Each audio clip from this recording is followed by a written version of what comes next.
Hello प्यारे दोस्तों, आज हम दिल का क्या कसूर एक दर्द भरी प्रेम कहानी का 16वां भाग लेकर आ गए हैं। तो चलिए आज की कहानी को शुरू करते हैं। सिवी ने पूछा, अच्छा डैड, फिर उस प्रिंसेस को उसका प्रिंस मिला? सिवी की बात सुनकर रणविजय, जो अभी मुस्कुरा रहा था, उसके फेस की स्माइल एकदम से गायब हो गई। उसने कहा, नहीं, उसे एक प्रिंस नहीं मिला, बल्कि उसे एक डेविल मिला। ये सुनकर सिवी ने जल्दी से बैठते हुए कहा, डेविल? क्या प्रिंसेस को डेविल भी मिल सकता है? तो रणविजय ने कहा, दरअसल वो असली का डेविल नहीं था, उसके साथ कुछ बहुत बुरा हुआ था, जिस वजह से वो डेविल बन गया, वरना वो प्रिंस ही था। तो सिबी ने कहा, उसके साथ क्या बुरा हुआ था डैड कि वो डेविल बन गया? तो रणविजय ने कहा, बच्चे, अभी वो सब समझने के लिए तुम छोटी हो।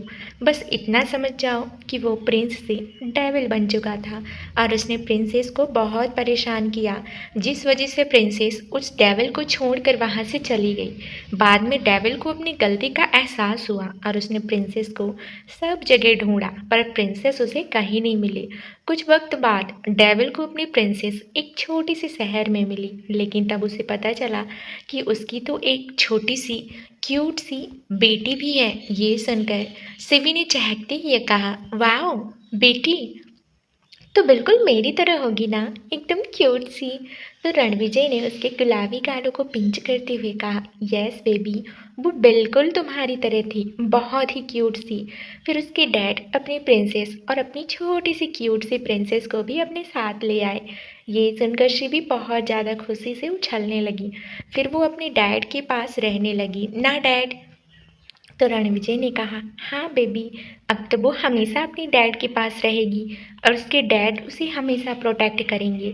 ये सुनकर शिवी ने अपने डैड के गाल पर किस करते हुए कहा, जैसे मैं हमेशा आपके पास रहूँगी, ऐसे ही ना? रणविजय हंसते हुए बोला, हाँ मेरी क्यूटी पा, चलो, तुम्हें नींद नहीं आई है? शिवी ने उबासी लेते हुए कहा, हाँ डैड, मुझे नींद आई है, कहकर शिवी ने वापस अपना सिर रणविजय के सीने पर रख लिया और अपनी आंखें बंद कर ली। रणविजय तब तक उसके बालों को सहलाता रहा जब तक कि वो सो नहीं गई। कुछ ही देर में शिवी की गहरी सांसें रणविजय को महसूस हुई। रणविजय ने आहिस्ते संभाल कर शिवी को अपने बगल में ही लेटा दिया और उसे ब्लैंकेट से कवर कर दिया। तभी रूम का डोर नॉक हुआ। रणविजय नहीं चाहता था कि उसकी क्यूट सी प्रिंसेस की नींद इस डोर नॉक होने की आवाज़ से खुल जाए, इसलिए उसने जल्दी से जाकर रूम का डोर ओपन किया। सामने ही श्री खड़ी हुई थी। श्री ने रणविजय से कहा, वो शिवी सो गई है क्या? मैं उसे लेने आई हूँ, मैं उसे अपने रूम में ले जाती हूँ। रणविजय ने कहा, क्या तुम यहाँ नहीं सोओगी? तो श्री ने कहा, क्या तुम्हें याद नहीं है कि मैंने क्या कहा था?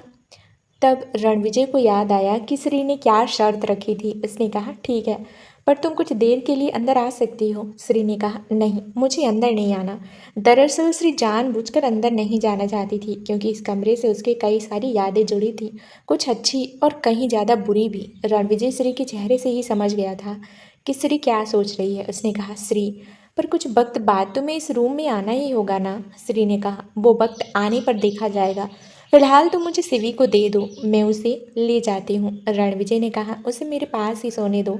तो श्री ने कहा, पर रणविजय, वो रात को बहुत परेशान करती है और तुम सो नहीं पाओगे। तो रणविजय ने कहा, मेरी बेटी है ना, उसका हक बनता है मुझे परेशान करने का, इसलिए उसे मेरे पास ही सोने दो। श्री कुछ कहती कि उससे पहले ही रणविजय ने श्री का हाथ पकड़ा और उसे खींच कर अंदर लाते हुए कहा, अब थोड़ा परेशान मैं तुम्हें भी करना चाहता हूँ।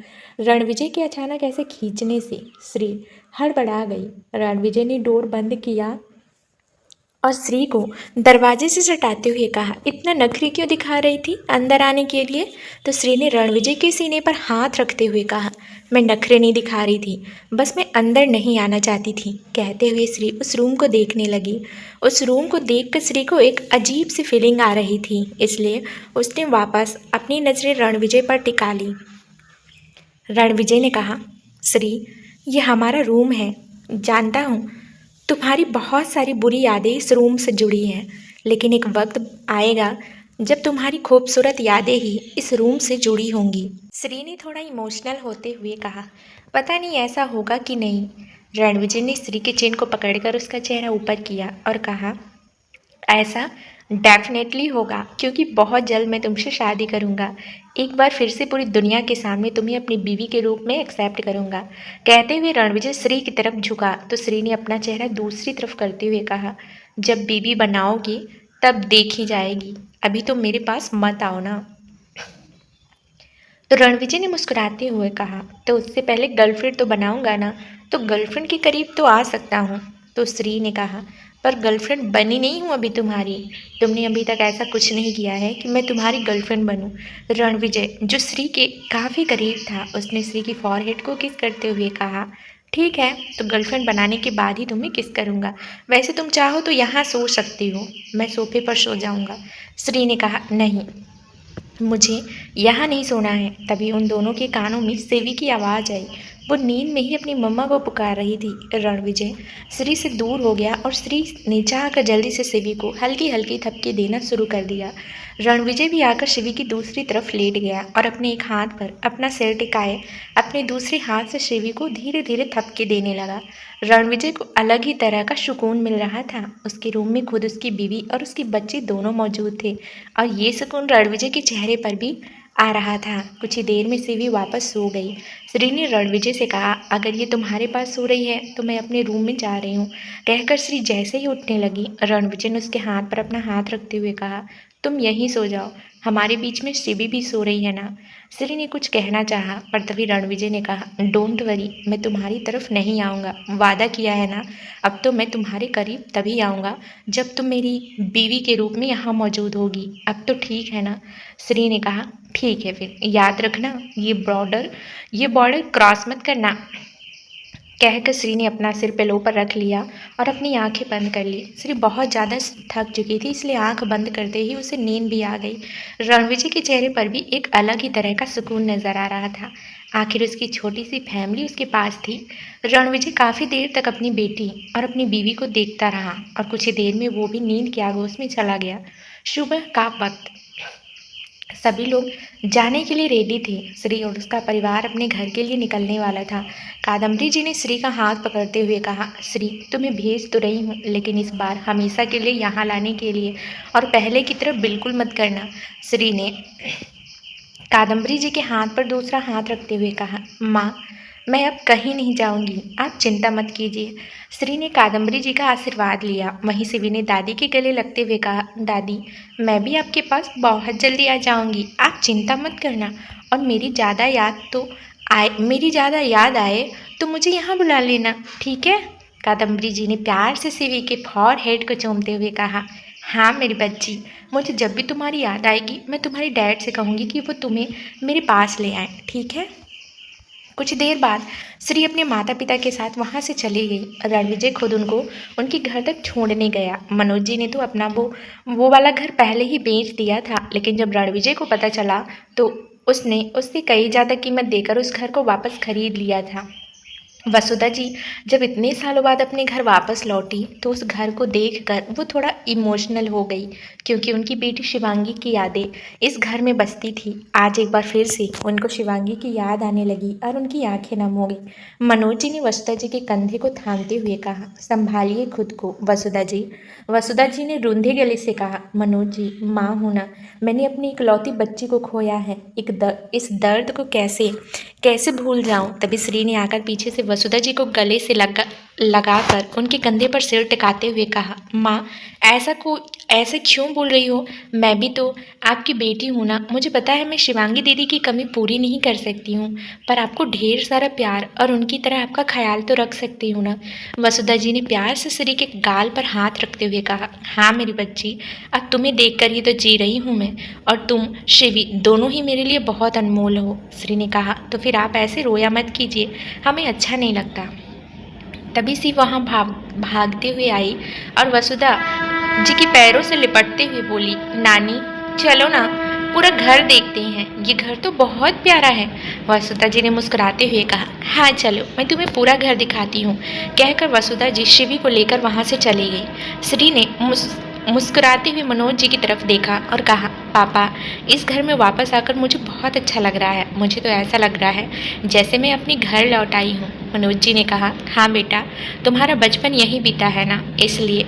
वहीं चौहान अंपायर में रणविजय अपनी रोलिंग चेयर पर बैठे हुए सामने बैठे तरुण को घूर रहा था। तरुण ने कहा, क्या भाई, ऐसे क्या देख रहे हैं? जो मैं कह रहा हूँ वही कीजिए। देखिए फिर कैसे आप श्री को पटा पाएंगे। रणविजय ने कहा, मुझे उसे पटाना नहीं है, उसे मनाना है, वो भी शादी के लिए। तो तरुण ने बत्तीसी दिखाते हुए कहा, भाई एक ही बात तो है, पहले पटाएंगे तभी तो मनाएंगे ना। अब जैसा मैं कहूँ वैसा वैसा करते जाइए। रणविजय ने सीधा बैठते हुए कहा, देखो तरुण, मुझे तुमसे इस बारे में सीखने की जरूरत नहीं है, मुझे अच्छे से पता है कि मुझे क्या करना है। तो तरुण ने कहा, भाई मुझे पता है आप भी किसी लवर बॉय से कम नहीं रहे हो, लेकिन वो काफ़ी वक्त भी हो चुका है ना, तो आप सब कुछ भूल चुकी होंगी। आपको कोई भी ट्रिक याद नहीं होगी ना कि लड़कियों को कैसे पटाया जाता है। इसलिए कह रहा हूँ कि मुझसे थोड़ा बहुत ज्ञान ले लो तो फ़ायदों में रहोगी।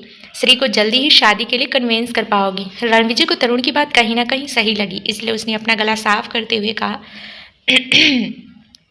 ठीक है, तो बताओ मुझे क्या करना है। श्री को अपने साथ डेट पर लेकर जाइए, किसी रोमांटिक डेट पर। रणविजय ने कहा, तुम्हें लगता है कि वो मानेगी? आजकल बहुत नखरे दिखाने लगी है वो। तरुण ने कहा, नखरे दिखाना तो बनते हैं ना, वो गर्लफ्रेंड ही क्या जो नखरे ना दिखाए। अब जल्दी से फ़ोन मिलाइए और श्री को कहिए कि आज शाम आप उसे रोमांटिक डेट पर ले जाना चाहते हैं। रणविजय ने थोड़ा डाउटफुली कहा, क्या पक्का वो मेरे साथ डेट पर जाएगी? तरुण ने कहा, भाई एक बार कोशिश तो कीजिए, अगर नहीं मानेगी तो मैं हूं ना, हर मर्ज की दवा। रणविजय ने श्री का नंबर डायल किया और सामने से कुछ रिंग जाने के बाद ही श्री ने फ़ोन उठाकर कान पर लगाया। तो रणविजय ने कहा, हेलो श्री, मैं तुम्हें अपने साथ डेट पर ले जाना चाहता हूँ, तुम चलोगी ना? रणविजय ने बिना श्री को कुछ बोलने का मौका दिए एक साथ ही सारी बात कह दी। आज उसे वैसी वाली ही नर्वसनेस हो रही थी जैसे वो कोई नया नया आशिक बना हो। सामने से श्री कुछ पल तो चुप रही और फिर कहा, आप कौन हैं? मैं आपको नहीं जानती हूँ और मैं किसी अजनबी के साथ डेट पर क्यों जाऊं? कहकर श्री ने फ़ोन डिस्कनेक्ट कर दिया। रणविजय जो श्री की हाँ सुनने के इंतजार में था, जब उसने श्री के मुंह से ये सुना कि वो उसे पहचानती नहीं है तो उसने अजीब नज़रों से फ़ोन की तरफ देखा। वहीं तरुण जो सवालिया नज़रों से रणविजय को देख रहा था बोला, क्या हुआ भाई, मान गई क्या?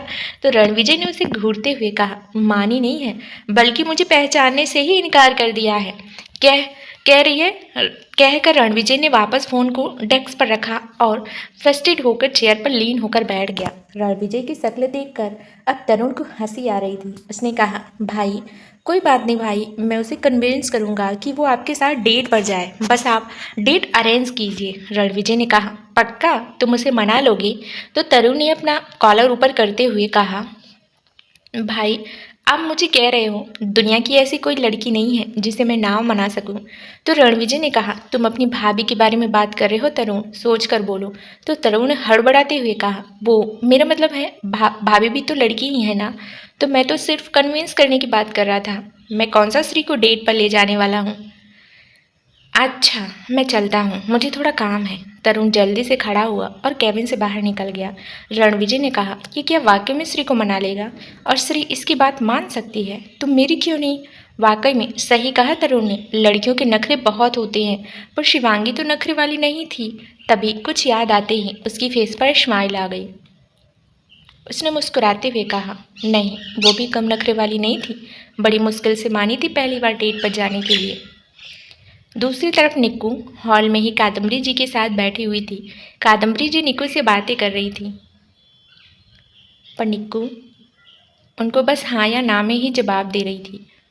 कादम्बरी जी ने नोटिस किया वो बहुत ही ज़्यादा सहमी सी रहती है, इसलिए उन्होंने कहा,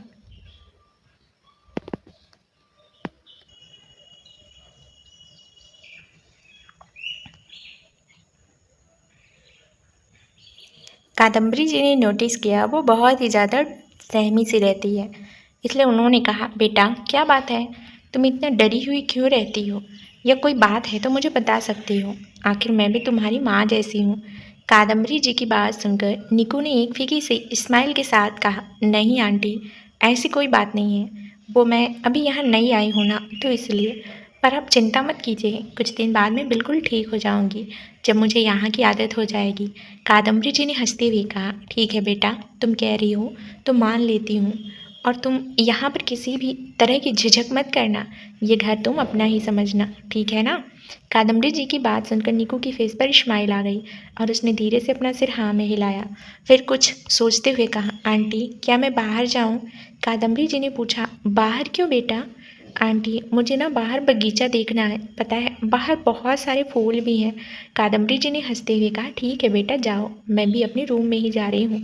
कादम्बरी जी अपने रूम की तरफ चली गई, वहीं निकू खड़ी हुई और जल्दी से बाहर की तरफ भाग गई। उसे ये मंजर बहुत अच्छा लग रहा था, और जब वो यहाँ आई थी तो सबसे पहले उसकी नज़र यहाँ के गार्डन एरिया की तरफ गई थी, जहाँ पर खिले हुए रंग बिरंगे फूल और फाउंटेन उसे बहुत ही ज़्यादा आकर्षित कर रहे थे। उसने तो सोच लिया था वो पूरे गार्डन को घूम कर देखेगी। निक्कू जब बाहर गार्डन में आई तो उसने जल्दी से सबसे पहले अपनी फुटवियर को उतार कर साइड में रखा और नंगी पैर ही हरी हरी घास पर चलने लगी। निक्कू को वहाँ पर बहुत मज़ा आ रहा था। गार्डन से कुछ ही दूरी पर एक आर्टिफिशियल पोंड भी बना हुआ था, जहाँ पर कई सारी सफ़ेद रंग की बतख तैर रही थी। निक्कू जल्दी से जाकर उस पोंड के पास बैठ गई और अपने पैरों को उस पोंड के पानी में डालकर धीरे धीरे हिलाने लगी। वहीं माली काका जो वहाँ काम कर रहे थे, उन्होंने जब निक्कू की ये बचकानी हरकतें देखी तो हंसते हुए कहा, ये लड़की कितनी प्यारी है। फिर उन्होंने आवाज़ देकर निक्कू से कहा, अरे बिटिया ध्यान से, कहीं गिर मत जाना उसमें। तो निक्कू ने पलटकर माली काका की तरफ देखा और कहा, नहीं माली काका, मैं नहीं गिरूंगी। वो बतख को पकड़ने की कोशिश भी कर रही थी, जो बार बार वहाँ से दूर जा रही थी। इसलिए माली काका ने निक्कू को हिदायत दी थी। निक्कू काफ़ी देर तक ऐसे ही करती रही, लेकिन जब उसने देखा कि कोई भी बतख उसके पास नहीं आ रही है तो फिर उसने ये कोशिश भी छोड़ दी और ऐसे ही बैठे हुए उन सफ़ेद सफ़ेद बतख को देखने लगी। तभी उसके पीछे से किसी की आवाज़ आई, तुम कौन हो? निक्कू ने पीछे मुड़कर सिर उठाकर देखा तो पीछे एक हैंडसम सा लड़का खड़ा हुआ था। निक्कू ने जल्दी से अपने पैर पॉन्ड से बाहर निकाले और सीधी खड़ी होते हुए कहा, मैं तो निक्कू हूँ, आप कौन हैं? तो उस शख्स ने कहा, मैं अमन हूँ, अमन मेहरा। मैंने तुम्हें पहले तो कभी यहाँ नहीं देखा।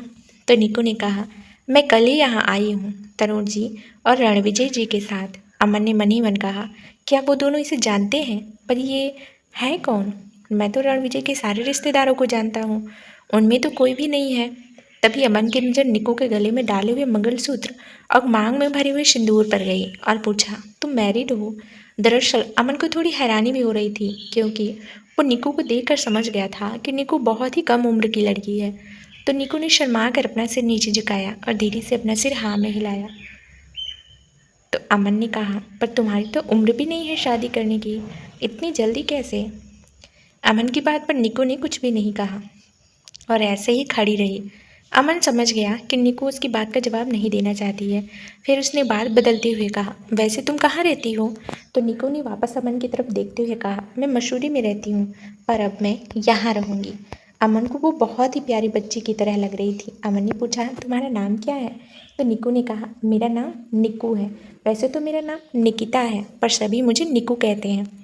अमन ने निक्कू की तरफ अपना एक हाथ बढ़ाते हुए कहा, हेलो निक्कू, मैं हूँ अमन, रणविजय और तरुण का दोस्त। निक्कू ने पहले अमन के हाथ की तरफ देखा और फिर अमन की तरफ।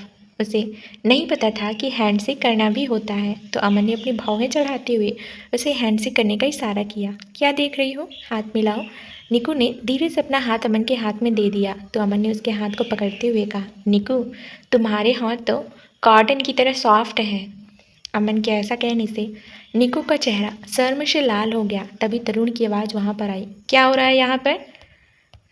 दोनों की नज़र एक साथ ही कुछ ही दूरी पर खड़े तरुण पर गई, जो कभी निक्कू को तो कभी अमन को देख रहा था और कभी बीच में उन दोनों के हाथ को। तरुण को देखकर निक्कू ने जल्दी से अपना हाथ अमन के हाथ से खींच लिया। अमन हैरानी से निक्कू की तरफ देखा कि इसे क्या हुआ। तभी तरुण उसके पास आते हुए बोला, निक्कू तुम यहाँ क्या कर रही हो? तो निक्कू ने कहा, मैं यहाँ पर बगीचे में घूमने आई थी। मैंने आंटी से पूछा था तो उन्होंने कहा था कि मैं चली जाऊँ बगीचे में।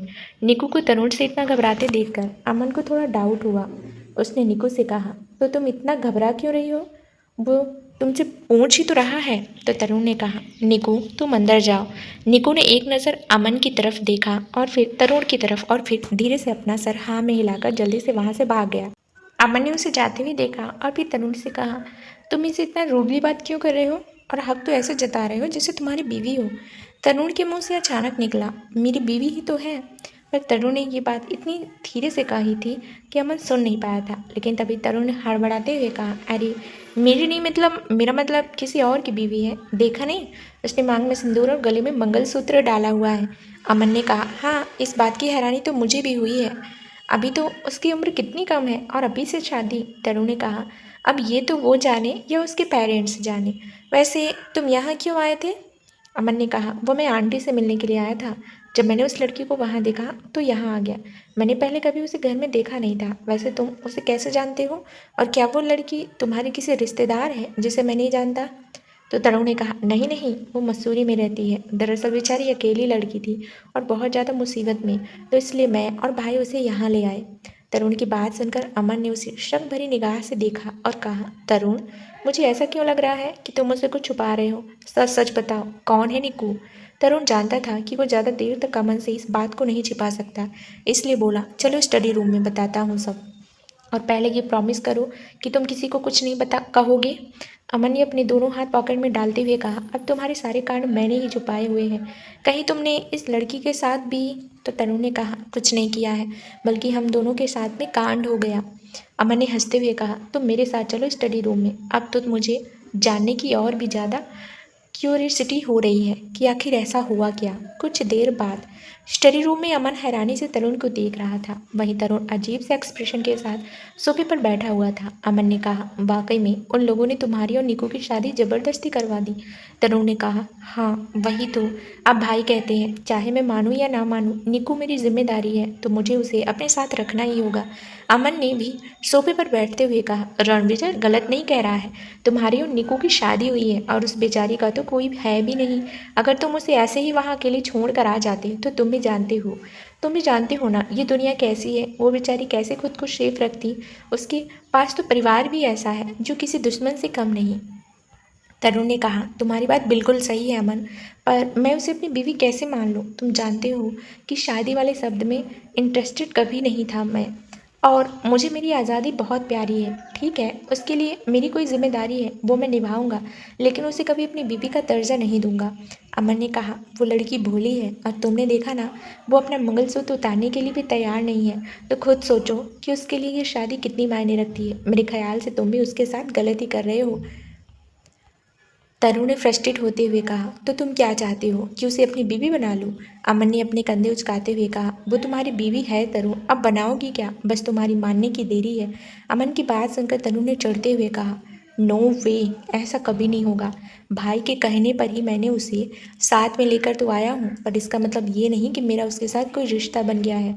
तो अमन ने कहा, तो ठीक है, तो उसे डाइवोर्स दे दो ताकि वो अपनी ज़िंदगी आगे किसी और के साथ अच्छे से स्पेंड तो कर सके। ये बात सुनकर तरुण के फेस का एक्सप्रेशन एकदम अजीब से हो गया, लेकिन अमन तरुण के फेस के एक्सप्रेशन देखकर धीरे से मुस्कुराया। उसने फिर बात को आगे बढ़ाते हुए कहा, तुम एक काम करो, मुझे ना निकू बहुत अच्छी लगती है, तुम मुझसे डाइवोर्स दे दो, उसके बाद मैं निकू से शादी करूँगा, फिर वो तुम्हारी नहीं सिर्फ मेरी जिम्मेदारी होगी। क्या सोचते हो? ये सुनकर तो तरुण एकदम चौंकते हुए खड़ा हुआ। व्हाट? तुम ऐसा सोच भी कैसे सकते हो? मैं ऐसा कुछ नहीं करने वाला। तो अमन ने सीधे खड़े होते हुए कहा, क्यों क्यों नहीं करोगे ऐसा? तुम उसे अपनी बीवी मानते नहीं हो, इसलिए जिम्मेदारी मानती हो। इसलिए कह रहा हूँ कि उसे आज़ाद कर दो। ना तुम्हारे ऊपर उसकी जिम्मेदारी होगी और ना ही किसी तरह का ना मानने वाला रिश्ता। मैं निकू को अपना लूँगा, उसकी जिम्मेदारी भी उठाऊँगा। ये सुनकर तरुण का तो दिमाग ही घूम गया। उसने गुस्से से अमन से कहा, मैंने कहा ना ये सब कुछ भी नहीं होगा, तुम अपने दिमाग से ये फालतू की बातें निकाल दो।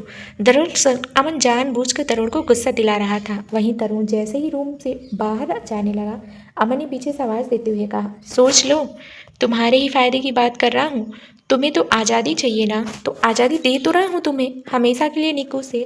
तरुण ने गुस्से से अपनी मुठ्ठियाँ कस ली और पीछे पलट कर अमन की तरफ देखते हुए कहा, नहीं देता उसे तलाक, क्या कर लोगे? मैं भी देखता हूँ। कहकर तरुण रूम से बाहर निकल गया। वहीं अमन एकदम ठहाका लगाकर हंसते हुए बोला, एक तरफ कहते हो कि उसे अपनी बीवी नहीं मानते हो, फिर ये पजेसनेस क्यों? तरुण, जितना तुम खुद को नहीं जानते ना, उतना मैं तुम्हें जानता हूँ। एक दिन तुम उसे अपनी बीवी भी एक्सेप्ट करोगे और उसे अपनाओगे भी। निकू अपने रूम में बैठे हुए कुछ सोच रही थी कि तभी तरुण उसके रूम का डोर ओपन कर अंदर आया। निकू की नज़र तरुण पर गई, जो थोड़ा गुस्से में लग रहा था। निकू जल्दी से बेड से खड़ी हो गई तो तरुण ने उसकी तरफ बढ़ते हुए कहा, तुम उस अमन से दूर रहोगी, समझी? बल्कि तुम किसी भी लड़की से दूर रहोगी। निकू ने कहा, पर मैं तो उन्हें अच्छे से जानती भी नहीं हूँ। तो तरुण ने उसके करीब आते हुए कहा, तो जाने की ज़रूरत भी नहीं है, पर जो मैंने कह दिया उस बात को अपने दिमाग में बिठा लेना। निकू ने धीरे से अपना सर हाँ में हिलाया। तरुण ने कहा, मैं तुम्हारे लिए टीचर का बंदोबस्त किया है, जो कल से ही तुम्हें पढ़ाने के लिए आएगी। निकू ने पूछा, टीचर वो कौन होता है? तो तरुण ने कहा, टीचर वो होता है जो तुम्हें पढ़ाता है। निकू, तुम इतना भी नहीं जानती हो क्या? तभी तरुण को याद आया कि निकू तो कभी स्कूल ही नहीं गई, बल्कि वो बेचारी तो कभी घर से बाहर इतना निकली भी नहीं, तो कहाँ से बाहर की दुनिया के बारे में और चीज़ों के बारे में इतना पता होगा। उसने फिर खुद को शांत करते हुए कहा, हाँ निकू, मैं चाहता हूँ कि तुम पढ़ाई लिखाई करो। देखो, एजुकेशन बहुत ज़रूरी है, बहुत ज़रूरी है। तुम भी दुनिया को देखो और समझो। निकू को तरुण की बातें कुछ समझ तो नहीं आ रही थी, पर वो हर बात पर हाँ में सर हिला रही थी। तरुण को भी यही लग रहा था कि निकू उसकी सारी बातें समझ रही है। तो तरुण ने पूछा, तुम्हें मेरी बात समझ में आ गई ना? निकू ने कहा, हाँ, पढ़ाई बहुत ज़रूरी होती है। तरुण ने कहा, नहीं, उससे पहले वाली बात। तो निकू ने सोचते हुए कहा, कौन सी वाली बात? तरुण ने हैरानी से कहा, इतनी जल्दी भूल गई? मैंने कहा था ना लड़कों से दूर रहना। तो निकू ने कहा, हाँ ठीक है, वो मैं दूर रहूँगी। आपसे भी दूर रहना है ना? मतलब आपसे भी बात नहीं करनी है ना? तो तरुण ने कहा, क्यों, मुझसे क्यों नहीं बात करनी है? तो निकू ने कहा, आप भी तो लड़के हो। तो तरुण ने अपना माथा पीटते हुए कहा, स्टूपिड, मैं तो तुम्हारा हस्बैंड हूँ ना? तो निकू ने बड़ी मासूमियत के साथ पूछा, हस्बैंड कौन होता है जी? तो तरुण ने अब निकू के कंधों को पकड़ते हुए कहा, हस्बैंड मतलब पति। शादी हुई है ना तुम्हारी मुझसे? अब यहाँ तरुण एक तरफ तो निकू को अपनी बीवी मानने को तैयार नहीं था, लेकिन वो ये ज़रूर मानता था कि वो निकू का पति है, और कहीं ना कहीं जाने अनजाने वो निकू पर अपना हक समझने लगा था। निकू ने कहा, ठीक है, तो ये कहिए ना, हस्बैंड क्या होता है भला? तो तरुण ने कहा, निकू, पति को इंग्लिश में हस्बैंड कहा जाता है, इसलिए मैं कह रहा हूँ कि पढ़ाई पर ध्यान देना, ताकि तुम नॉर्मल लोगों की तरह बात तो कर सको। तो निकू ने मुंह बनाते हुए कहा, क्यों, मैं नॉर्मल लोगों की तरह बात नहीं करती हूँ, बस मैं अंग्रेजी से बात नहीं करती हूँ, तो इसका मतलब ये थोड़ी है कि मैं नॉर्मल नहीं हूँ। तरुण ने फेक स्माइल के साथ कहा, नहीं, अब नॉर्मल तो हम लोग हैं, क्योंकि निकू मैडम तो सबसे ज़्यादा नॉर्मल है ना। अब निकू को तरुण का ये टोन समझ नहीं आया। वो खुश होते हुए बोली, सच्ची मैं सबसे अच्छी हूँ ना? आज तो आपने पहली बार मेरी तारीफ़ की है, तो मैं ये आंटी को बता कर आती हूँ, ठीक है? कहकर निकू जल्दी से तरुण से दूर हुई और रूम से बाहर भाग गई। तरुण ने उसे जाते हुए देखा और कहा, मैंने अभी उसकी तारीफ़ की और उसमें इतना खुश होने वाली क्या बात है? दरअसल निकू बेचारी को हमेशा ही गालियाँ ही पड़ी थी, चाहे वो कितना भी अच्छा काम करे, इसलिए तरुण की हुई इस छोटी सी तारीफ भी निकू के लिए बहुत मायने रखती थी। तरुण ने हंसते हुए कहा, ये लड़की पूरी तरह से सिली है, पता ही नहीं चलता क्या बोलती है। कहकर तरुण जैसे ही वहाँ से जाने लगा, तभी वो कुछ देर रुका और उसने पलट कर बेड की तरफ देखा। बेड पर कुछ फ़ोटो रखी हुई थी। तरुण आगे बढ़कर उन फ़ोटो को उठाया और एक एक करके देखने लगा। दरअसल ये फ़ोटो निकू की माँ और बाबा की थी। उसमें से एक फ़ोटो में निकू बहुत छोटी थी और अपनी माँ की गोद में थी। अब तरुण तो उन्हें नहीं जानता था। उसने सोचा, ये सब कौन है? क्या निकू के रिश्तेदार हैं? तरुण ने वो फ़ोटो संभाल कर बेड की साइड टेबल में ही रख दिया और वहाँ से चला गया। शाम का वक्त तरुण श्री के घर बाहर गाड़ी में बैठा हुआ हॉर्न पर हॉर्न बजाया जा रहा था। वहीं श्री जल्दी से भागते हुए बाहर आई और गाड़ी की फ्रंट सीट पर बैठते हुए बोली, बस भी करो तरुण, कब से हॉर्न बजाए जा रहे हो? श्री ने कहा, ज़बरदस्ती की डेट कहो वो तो तुम कह रहे हो, मैं तो जा रही हूँ, वरना तुम्हारे भाई को मनाना भी नहीं आता है। वैसे जैसे तुम तैयार हुई हो, लग नहीं रहा कि तुम ज़बरदस्ती जा रही हो। तो श्री ने शर्माते हुए कहा, बस करो, मुझे छोड़ना बंद करो। दरअसल श्री ने एक ब्लैक कलर की शिमरी साड़ी पहनी हुई थी। साड़ी थोड़ी लाइट वेट थी, लेकिन उसमें श्री का पूरा रंग किसी सोने की तरह चमक रहा था। श्री ने बिल्कुल हल्का सा मेकअप किया था और अपने बालों को खुला ही छोड़ दिया था। इतने सादगी भरे लुक में भी श्री बहुत प्यारी लग रही थी। तरुण ने कहा, गाड़ी ड्राइव करूं? तो श्री ने कहा, तो करो ना, रुकी क्यों हो? तो तरुण ने उसे छेड़ते हुए कहा, क्या करूं, तुम्हारी खूबसूरती पर से नज़र हट ही नहीं रही। तो श्री ने उसे कंधे पर मारते हुए कहा, क्या तुम मुझ पर फिदा हो गए? तरुण ने जल्दी से कहा, ना, ऐसा मत बोलना, तुम नहीं जानती कि भाई मुझे उठाकर कहीं लॉक कर देंगे। वैसे मैंने देखा है भाई तुम्हें लेकर बहुत पजेसिव हैं। अब तुम बातें बंद करो, गाड़ी स्टार्ट करो। तरुण ने हंसते हुए गाड़ी स्टार्ट की। कुछ ही देर में तरुण ने गाड़ी को एक बीच के पास रोका और कहा, जाओ, तुम्हारा लवी डवी तुम्हारा इंतजार कर रहा है। मेरा काम यहीं तक था, मैंने तुम्हें छोड़ दिया, अब मैं चला। श्री गाड़ी से बाहर आई तो तरुण वहाँ से निकल गया। श्री ने देखा थोड़ी ही दूरी पर बहुत ही खूबसूरत सा अरेंजमेंट किया गया था। रंग बिरंगी लाइट, फ्लावर्स, सारी वो डेकोरेशन बहुत ही प्यारी लग रही थी, बिल्कुल वैसे ही जैसा कभी श्री ने सोचा था कि कोई उसके लिए भी ऐसा डेट प्लान करे। वाकई में ये सब कुछ एक सपना की तरह था। उस डेकोरेशन के बीचों बीच एक टेबल लगी हुई थी जिस पर शैंपेन और ग्लास रखे हुए थे। वहाँ का माहौल भी काफ़ी खुशनुमा था। समुद्र की लहरें और चल रही थी, मंद मंद हवा के माहौल को काफ़ी सुकून भरा बना रही थी। श्री ने देखा कि कुछ ही दूरी पर रणविजय समुद्र की तरफ चेहरा के अपनी दोनों पॉकेट में हाथ डाले खड़ा हुआ था। इस वक्त रणविजय ने एक ब्लैक टेक्सचर को पहना हुआ था। श्री जाकर रणविजय के पीछे खड़ी हो गई। रणविजय को जब किसी की मौजूदगी का एहसास हुआ तो उसने पलटकर श्री की तरफ देखा जो उसे ही देख रही थी। रणविजय ने आगे बढ़कर श्री से कहा, तुम्हारा कब से इंतजार कर रहा था मैं। तो श्री ने कहा, पर तुमने तो मुझे नहीं मनाया ना डेट के लिए। तो रणविजय ने कहा, तुम मेरी बात सुनती कहाँ हो। उस तरुण की बातों की इम्पॉर्टेंस मेरी बातों से कहीं ज़्यादा है। रणविजय की बातों में श्री को जलन साफ महसूस हो रही थी। उसे रणविजय के फेस का एक्सप्रेशन देखकर हंसी भी आ रही थी। श्री ने किसी तरह से अपनी हंसी कंट्रोल करते हुए कहा, हाँ तो तरुण मेरा बहुत अच्छा दोस्त है, इसलिए मैं उसकी बात मानती हूँ। और वो उस वक्त मेरे साथ था जब कोई भी मेरा साथ नहीं दे रहा था। अगर तरुण नहीं होता तो शायद मैं अपनी इनोसेंस प्रूव भी नहीं कर पाती। रणविजय ने अपने कंधे उचकाते हुए कहा, ओके, मान लिया वो तुम्हारा बहुत अच्छा दोस्त है, तो छोटा मोटा दोस्त मुझे भी बना लो। तो श्री ने कहा, सोचूंगी इस बारे में। रणविजय ने कहा, इसमें सोचना क्या है, क्यों ना अपने रिश्ते की शुरुआत दोस्ती से ही करें, ये तो हम कर सकते हैं ना। श्री को भी उसकी बात गलत नहीं लगी। उसने कहा, ठीक है, तो फिर आज से तुम भी मेरे दोस्त। ये बात सुनकर रणविजय के फेस पर एक स्माइल आ गई। उसने श्री की तरफ हाथ बढ़ाते हुए कहा, तो आज की डेट हमारी दोस्ती के नाम। श्री ने भी हाथ मिलाते हुए कहा, ठीक है दोस्त। रणविजय श्री को टेबल के पास लेकर आया और उसके लिए चेयर को पीछे की तरफ खिसकाया। श्री चेयर पर बैठ गई तो रणविजय उसके सामने आकर बैठते हुए बोला, वैसे तुमने इतनी देर क्यों कर दी।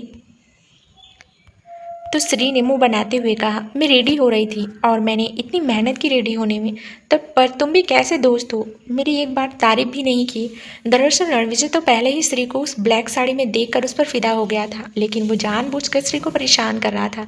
रणविजय ने कहा, हाँ ठीक ठाक रेडी हुई हो, इतनी भी बुरी नहीं लग रही हो। तो श्री ने हैरानी से कहा, बुरी नहीं लग रही हूँ मतलब कि मैं अच्छी नहीं लग रही हूँ। तो रणविजय ने हंसते हुए कहा, हाँ हाँ तुम बहुत अच्छी लग रही हो, बहुत ही खूबसूरत, एकदम एडोरेबल। ये सुनकर श्री ने शर्मा कर अपनी पलकें झुका ली, क्योंकि रणविजय ने पहली बार उसकी तारीफ जो की थी। श्री का गुलाबी होता चेहरा देखकर रणविजय भी मुस्कुराए बिना ना रह सका। ये बात तो रणविजय भी मानता था कि श्री वाकई में बहुत खूबसूरत थी और वक्त के साथ उसकी खूबसूरती में इजाफा ही हुआ था। पहले से श्री का शरीर थोड़ा सा भर गया था, जिसमें उसका फिगर और भी ज़्यादा खूबसूरत हो गया था, और इस ब्लैक साड़ी में तो जैसे श्री एकदम कहर लग रही थी। रणविजय ने सैपन खोली और उसे 2 ग्लासों में डालकर एक ग्लास श्री की तरफ बढ़ाया। तो श्री ने कहा, रणविजय मैं शराब नहीं पीती हूँ, तुम्हें पता है ना। तो रणविजय ने कहा, श्री ये शराब नहीं है, ये शैंपेन है, हमारी दोस्ती की शुरुआत को सेलिब्रेट नहीं करोगी क्या। श्री ने रणविजय के हाथ से शैंपेन ली और कहा, क्यों नहीं। और श्री रणविजय दोनों ही अपनी ग्लास को आपस में टकराए और एक साथ कहा, चियर्स। इसी के साथ दोनों एक दूसरे को देखते हुए ही शैंपेन को पीने लगे। थ्री ने थोड़ा सा फेस अजीब बनाते हुए कहा, पर मुझे इसका टेस्ट अच्छा नहीं लगा। रणविजय ने कहा, तुमने पहली बार ली है ना, इसलिए तुम्हें अजीब लग रहा है, बाद में तुम्हें अच्छी लगने लगेगी। और वाकई में ऐसा हुआ भी। कुछ देर बाद श्री को वो शैंपेन अच्छी लगने लगी। इसी तरह दोनों बैठकर ढेर सारी बातें की। श्री आज खुलकर रणविजय से बात कर रही थी, बिल्कुल वैसे ही जैसे वो तरुण से करती थी। श्री की बातों को सुनकर रणविजय मुस्कुराए बिना रह नहीं सका। श्री आज बिल्कुल वैसा ही बिहेव कर रही थी जैसे तब करती थी जब वो रणविजय से पहली बार मिली थी। रणविजय ने नोटिस किया कि आज जो श्री उसके सामने बैठी हुई थी वो तो जैसे कुछ सालों मैं खो सी गई थी। श्री का रणविजय से खुलकर बात करना रणविजय को बहुत ही अच्छा लग रहा था, क्योंकि अब वह खुद चाहता था कि श्री उसके सामने खुलकर अपनी सारी बातें रखे। इसलिए रणविजय ने श्री से कहा, श्री क्या तुम मेरी दोस्त बनोगी?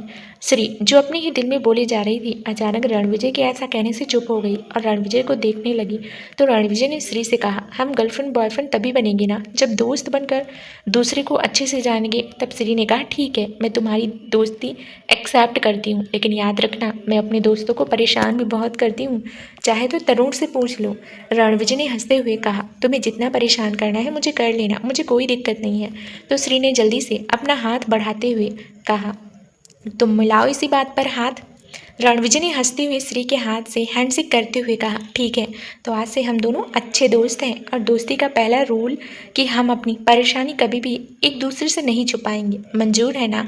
तो श्री ने कहा, हाँ मंजूर है। और एक और रूल कि हम कभी भी अपनी दोस्ती नहीं तोड़ेंगे, बोलो मंजूर है? तो रणविजय ने भी कहा, मैं तो ऐसा कभी नहीं करने वाला, क्योंकि मैं दोस्ती तोड़ूंगा यह तुम भी कभी सोचना भी मत, अपनी गारंटी तुमको।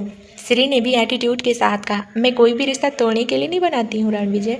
अगर एक बार श्री ने कमिटमेंट कर दी फिर तो वह किसी के बाप की भी नहीं सुनती है। श्री ने यह बात जिस तरीके से करी, जिसे देखकर रणविजय ठहाके लगाकर हंस दिया।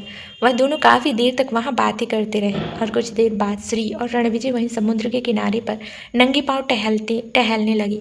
रणविजय ने अपनी पैंट को थोड़ा सा मोड़ कर ऊपर किया हुआ था। वहीं श्री ने इस वक्त साड़ी पहनी हुई थी, इसलिए अपने एक हाथ से उसने साड़ी को थोड़ा सा संभाला हुआ था ताकि वहाँ चल रही लहरों में उसकी साड़ी भीग जाए। पर उसकी यह कोशिश नाकाम थी, क्योंकि श्री की साड़ी बहुत भीगी हुई थी और भीग चुकी थी। पर उन्हें नदी के किनारे ऐसे चलकर बातें करना बहुत अच्छा लग रहा था। रणविजय ने श्री के साथ चलते हुए ही कहा, तुम्हें पता है श्री, जब तुम मेरी लाइफ से चली गई तब मुझे एहसास हुआ कि मैंने किसी कीमती चीज़ को खो दिया हो। श्री ने रणविजय की तरफ देखते हुए कहा, तो क्या तुम मुझे बहुत मिस करते थे? तो रणविजय ने कहा, हाँ मैं तुम्हें बहुत मिस करता था, इसलिए तो तुम्हें ढूंढ रहा था। श्री ने कहा, पर तुम्हारा और मेरा साथ बिल्कुल अच्छा नहीं था रणविजय, तो मुझे लगा कि तुम मुझे ज़रा सा भी याद करोगे। क्या तुमने बिल्कुल नोटिस नहीं किया था श्री कि मैं तुम्हारे लिए बदलने लगा था? श्री के पास अब रणविजय की कोई इस बात का जवाब नहीं था, क्योंकि यह सही था। श्री ने भी नोटिस किया था कि रणविजय धीरे धीरे ही सही लेकिन उसके लिए बदल रहा था। उसका बिहेवियर श्री के लिए काफ़ी चेंज हो गया था, लेकिन श्री के मन में काफ़ी सारा गुस्सा भरा हुआ था, जिस वजह से उसने रणविजय से दूर जाने का फैसला लिया था। श्री ने गहरी सांस ली, फिर रणविजय से कहा, रणविजय मैं अब वापस पास्ट को याद नहीं करना चाहती हूँ, क्योंकि जो अतीत आपको सिर्फ दर्द दे उसे भूल जाना ही सही है। और फिर हम अपने रिश्ते की नई शुरुआत कर रहे हैं ना, तो अब हम अपनी अच्छी आदत बनाएंगे एक दूसरे के साथ। रणविजय ने कहा, हाँ मेरी बेस्ट फ्रेंड, मैं तुम्हें इतनी सारी अच्छी आदत दूंगा कि तुम्हें अपना वह अतीत याद ही नहीं आएगा। फिर अपनी बाहें फैलाते हुए रणविजय ने कहा, तो इसी बात पर एक टाइट हक तो बनता है ना? श्री ने हैरानी से रणविजय की बाहों की तरफ देखा और कहा, अभी दोस्ती कुछ घंटे पहले ही शुरू हुई है, मैं तुम्हें ये हक नहीं देने वाली हूँ। रणविजय ने कहा, ऐसे कैसे हक नहीं करोगी? मैं खुद तुम्हें कसकर पकड़ लूँगा। ऐसा कहकर रणविजय ने जैसे ही श्री को पकड़ना चाहा, श्री ने हंसते हुए रणविजय को खुद से दूर धकेला और वहीं रेत पर ही भागने लगी। रणविजय ने हैरानी से कहा, श्री दोस्ती की शुरुआत एक अच्छे हक से करनी चाहिए, इधर आओ मेरे पास। श्री ने हंसते हुए पीछे मुड़कर रणविजय की तरफ देखा और कहा, एक टाइट हक मिलेगा, पहले मुझे पकड़ कर तो दिखाओ। रणविजय ने हंसते हुए कहा, रुको, तुम्हें तो मैं अभी पकड़ता हूँ। रणविजय श्री को पकड़ने के लिए उसके पीछे पीछे भाग समुद्र किनारे तेज हवाएं चल रही थी, पर उन हवाओं में भी आज जैसे एक नई उमंग भरी हुई थी। श्री के लंबे बाल इन हवाओं में लहरा रहे थे और श्री के चेहरे पर नजर आ रही खूब बड़ी सी स्माइल जो श्री को आज चांद जैसा खूबसूरत बना रहे थे। वहाँ ज़्यादा रोशनी तो नहीं थी, लेकिन चांदनी रात होने की वजह से वहाँ का माहौल काफ़ी खुशनुमा नज़र आ रहा था। रणविजय अब श्री के पीछे भाग रहा था और श्री आगे आगे भागे जा रही थी, लेकिन रणविजय शायद श्री से कहीं ज़्यादा फुर्तीला था, इसलिए उसने जल्दी से जाकर श्री को पकड़कर उसे अपने करीब खींच लिया। श्री हंसते हुए रणविजय को देख रही थी, उसके फेस पर अभी भी वही प्यारी सी स्माइल थी। रणविजय ने श्री के बाल उसके कान के पीछे करते हुए कहा, अब तो मैं तुम्हें पकड़ लिया, तो अब जैसे मेरी मर्जी है तुम्हें टाइट हक कर सकता हूँ। श्री ने कहा, इतना भी टाइट मत करना कि मेरी जान ही निकाल दो। तो रणविजय ने कहा, नहीं, तुम्हें तो आगे मुझे अपनी जान बनाना है तो ऐसे कैसे तुम्हारी जान निकाल दूंगा। ऐसा कहकर रणविजय ने श्री को अपनी बाहों में भर लिया। श्री ने भी अपना सर रणविजय के सीने पर रखा और उसके कमरे में अपनी गर्दन लपेट दी। दोनों कुछ देर तक ऐसे ही आंखें बंद कर खड़े रहे। रणविजय ने ऐसे ही आंखें बंद किए हुए कहा, हमेशा मेरे साथ ही रहना श्री।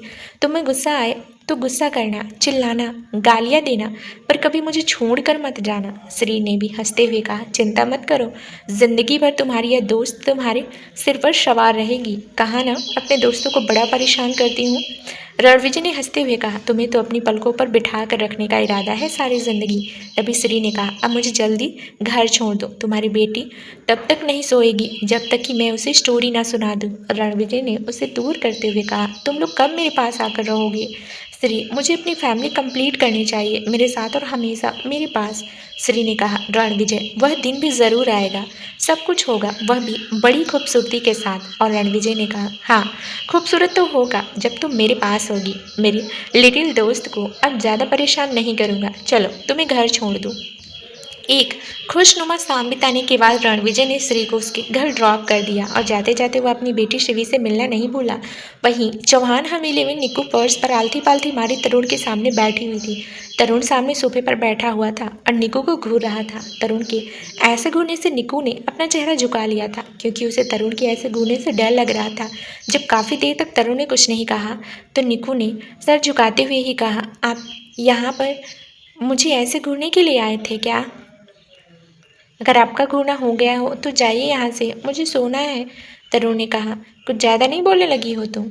तो इस पर निक्कू ने भी तरुण की तरफ देखते हुए कहा, मैंने तो तब से कुछ बोल भी नहीं रही हूँ, आप भी कुछ नहीं बोल रहे हैं, बस घूरे जा रहे हैं। अब मैंने ऐसा क्या कर दिया जो भी आपको ऐसा गुस्सा आ रहा है मुझ पर? तो तरुण ने कहा, छोटी चूहिया, तुम्हें किसने कहा था अमन के साथ बाहर जाने के लिए? तो निक्कू ने कहा, अमन जी तो मेरी दोस्त बन गए हैं ना, और मुझे आंटी ने ही कहा था उनके साथ जाने के लिए। तो तरुण ने कहा, क्या तुमने मुझसे पूछा था? तो निक्कू ने भी ना कहते हुए कहा, तो आप घर पर नहीं थे ना, तो मैं आपसे कैसे पूछती बताइए, इसलिए तो मैंने आंटी से पूछा। तरुण ने कहा, तुम मेरा घर लौटने का इंतज़ार कर लेती, अभी पूरी दुनिया को नहीं पता कि तुम मेरी बीवी हो, पर हकीकत तो यही है ना कि तुम मेरी बीवी हो, और बीवी को हमेशा अपने पति से पूछ कर ही कहीं जाना चाहिए। इस बार निक्कू ने अपनी भौहें सिकोड़ते हुए तरुण को घूरा। ऐसे घूरते हुए निक्कू बहुत ही क्यूट लग रही थी, उसके फेस एक्सप्रेशन बहुत ही क्यूट थे। तरुण ने उसके चेहरे की तरफ देखते हुए कहा, ऐसे क्या देख रही हो, खा जाओगी क्या? तो निक्कू ने भी उसी लहजे पर जवाब दिया, मैं शाकाहारी हूँ इसलिए आपको नहीं खा सकती हूँ, लेकिन आप मुझे फालतू में डांटे जा रहे हैं, मैंने ऐसा भी कुछ नहीं किया है, और आप तो मुझे अपनी बीवी मानते भी नहीं है ना, तो फिर ऐसे हक क्यों जताते हैं? निक्कू की बात का तरुण के पास कोई जवाब नहीं था, इसलिए वह थोड़ा सा शक पका गया। फिर उसने जल्दी ही निक्कू की बात टालते हुए कहा, अब फालतू की बातें मत बनाओ, आइंदा से तुम उस संबंध से दूर रहोगी, समझी? अब निक्कू खड़ी हुई और अपनी कमर पर हाथ रखते हुए बोली, नहीं रहूँगी, वह मेरा दोस्त है और मैं जब मर्जी आए उसके साथ बाहर जाऊँगी। निक्कू को जिद करते देख तरुण भी खड़ा हुआ और उसके करीब आते हुए बोला, फिर बोलना ज़रा, क्या कहा तुमने? तरुण को पास आते देख निक्कू 2 कदम पीछे हटते हुए बोली, यही कि वह मेरा दोस्त है, मैं उसके साथ बाहर जा सकती हूँ। निक्कू के पीछे जाने से तरुण फिर से उसके पास गया और उसके चेहरे की तरफ झुकते हुए कहा, तुम अब जाकर दिखाओ, तुम्हारी टांगें तोड़ दूंगा मैं। तो निक्कू ने भी कहा, फिर मैं आंटी से आपकी शिकायत कर दूंगी, फिर वह आपकी टांगें तोड़ देंगे। तरुण ने मन ही मन कहा, यह लड़की इतनी भी भोली नहीं है जितना मैं समझता था, जवाब तो देखो कैसे दिए जा रही है फटाफट से। तरुण ने कहा, चलो मेरे साथ। निक्कू ने कहा, कहाँ जाना है? तरुण ने कहा, मेरे रूम में। निक्कू ने कहा, मैं क्यों जाऊँ? तो तरुण ने उसे घूरते हुए कहा, ताकि तुम्हारे दिमाग में यह बात फिट कर सकूं कि तुम मेरी बीवी हो और तुम्हें मेरे से पूछ कर ही हर काम करना है, समझ गई? तो निक्कू ने कहा, यहाँ कोई नहीं जानता कि मैं आपकी बीवी हूँ, सिर्फ रणविजय भाई के। तो तरुण ने कहा, तुम जानती हो ना और मैं जानता हूँ, बस इतना ही काफ़ी है, अब अपना यह मुंह बंद रखो और चलो। कहकर तरुण उसका हाथ पकड़कर उसे अपने साथ ले जाने लगा। निक्कू जैसे अड़ ही गई थी कि उसे तरुण के साथ कहीं नहीं जाना, तो वह वहीं फर्श पर ही बैठ गई। तरुण उसे घसीटते हुए रूम के बाहर लेकर गया। निक्कू चिल्लाते हुए बोली, तुम पागल हो क्या, जबरदस्ती क्यों लेकर जा रहे हो, मुझे नहीं जाना तुम्हारे रूम में। तरुण उसे ऐसे घसीट रहा था जैसे किसी बुढ़ी को घसीट रहा हो। जाओगी कैसे नहीं, मैं भी देखता हूँ तुम्हें। तुम तो क्या, तुम्हारी पुश्तें भी मेरे साथ चलेंगी। निकू ने कहा, तो ले जाओ मेरी पुश्तों को अपने रूम में, मुझे नहीं जाना तुम्हारे साथ। निकू की बातें सुनकर तरुण ने मुड़कर उसकी तरफ देखा और झटके से उसे अपनी गोदी में उठाते हुए कहा, अब मैं भी देखता हूँ तुम कैसे मेरी बात नहीं मानती हो। तरुण उसे अपने रूम में लेकर आया और रूम का डोर पैर से ही बंद कर दिया। निकू तरुण की गोद में अपने हाथ पैर चला रही थी। क्या कर रहे हो, पागल हो क्या तुम? मैंने ऐसा भी क्या कर दिया? सिर्फ अमन के साथ तो बाहर गई थी। निकू के मुंह से अमन का नाम बार बार सुनकर तरुण को पता नहीं क्यों पर गुस्सा आ रहा था। उसने निकू को सोफे पर लगभग पटकते हुए कहा, बार बार मेरे सामने अमन का नाम मत लो। निकू अब सोफे पर ही खड़ी हो गई और अपनी कमर पर हाथ रखते हुए बोली, लूंगी, एक नहीं 1000 बार लूंगी। क्या कर लोगे तुम? अमन मेरा दोस्त है और कम से कम वह सबके सामने इस बात को मानता तो है कि मैं उसकी दोस्त हूँ। तुम तो मेरे साथ अपने रिश्तों को ही मानने को तैयार नहीं हो, तो फिर मैं तुम्हारी बात क्यों सुनूं? नहीं सुनती मैं तुम्हारी बात, कहकर निकू ने अपने दोस्त दोनों कानों में अपनी उंगली लगा ली और आलथी पालथी मार कर वहीं सोफे पर बैठ गई। तनु ने उसे अजीब एक्सप्रेशन के साथ देखा और कहा, मन तो कर रहा है इस खरगोश को उठाकर कहीं कैद कर लो। यहाँ आकर इसके तेवर ही चेंज हो गए। वहाँ तो इसकी जुबान ही नहीं खुलती थी मेरे सामने।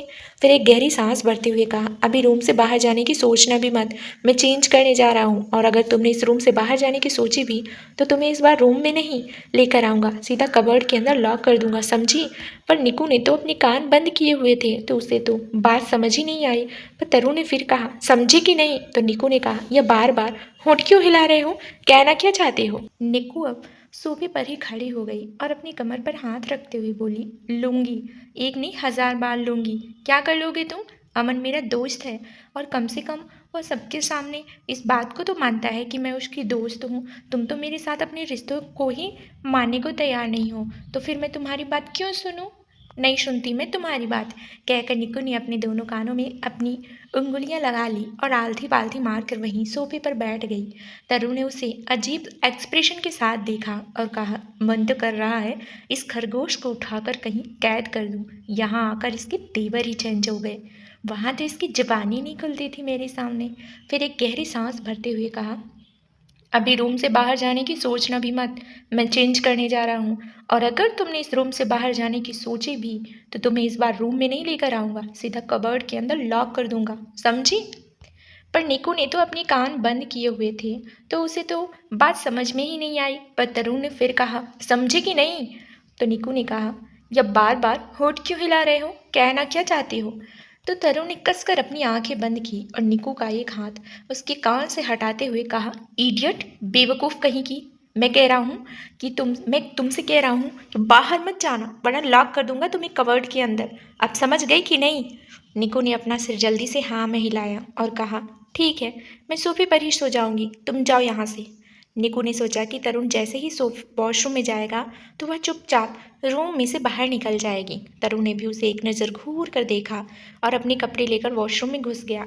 निकू ने वॉशरूम के बंद डोर की तरफ देखा और कहा, निकू अब जल्दी से भाग ले यहाँ से, इससे पहले कि यह वापस आ जाए। निकू आहिस्ता से सोफे से खड़ी हुई और दबे पांव से दरवाजे की तरफ भागी। अभी उसने डोर के नॉब पर हाथ रखी ही थी कि तभी तरुण की आवाज़ उसके कान में आई, कहा था ना रूम से बाहर जाने की कोशिश मत करना, क्या मेरी बात समझ नहीं आई तुम्हें? तरुण की बात सुनकर निको के कदम वहीं के वहीं थम गए। उसने धीरे से मुड़कर पीछे पलटकर तरुण की तरफ देखा। तरुण ने अपनी कमर पर वाइट टॉवल लपेटा हुआ था और उसकी पूरी अपर बॉडी लगभग न्यूड ही थी। तरुण को ऐसे देखकर निकू ने जल्दी से अपनी आंखों पर हाथ रखते हुए कहा, तुम तो बिना कपड़ों के ही बाहर आ गए, तुम्हें शर्म नहीं आती क्या? क्या क्या मुझे यही सब दिखाने के लिए यहाँ लेकर आए हो? निको की हरकत देखकर तरुण ने पहले खुद की तरफ देखा और फिर निको की तरफ। निको को ऐसे शर्माते देखकर तरुण के फेस पर एक शरारत भरी स्माइल आई। उसने अपने कदम निको की तरफ बढ़ाते हुए कहा, क्यों, पहले कभी किसी लड़के को ऐसे देखा नहीं क्या? तो निको ने ऐसे ही अपनी आंखें बंद किए हुए कहा, नहीं, मुझे ऐसे गंदे शंदे शौक नहीं है लड़कों को ऐसे देखने का।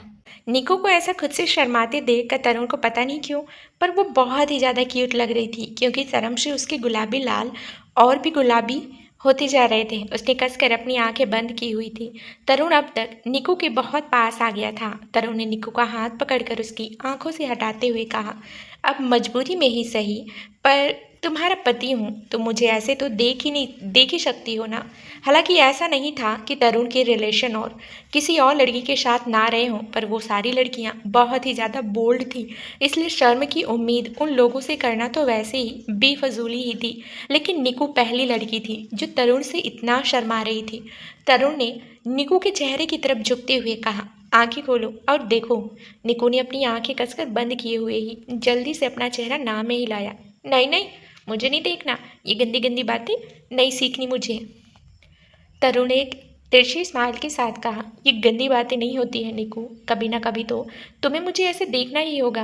अब पता नहीं तरुण ये बातें क्यों बोल रहा था। उसे तो खुद अपनी इस बात पर हैरानी हो रही थी कि वो ये बात क्यों कह रहा है, पर फिलहाल उसने इस बात को इग्नोर किया और निकू का हाथ पकड़कर उसे अपनी सीने पर लगाते हुए कहा, फील इट।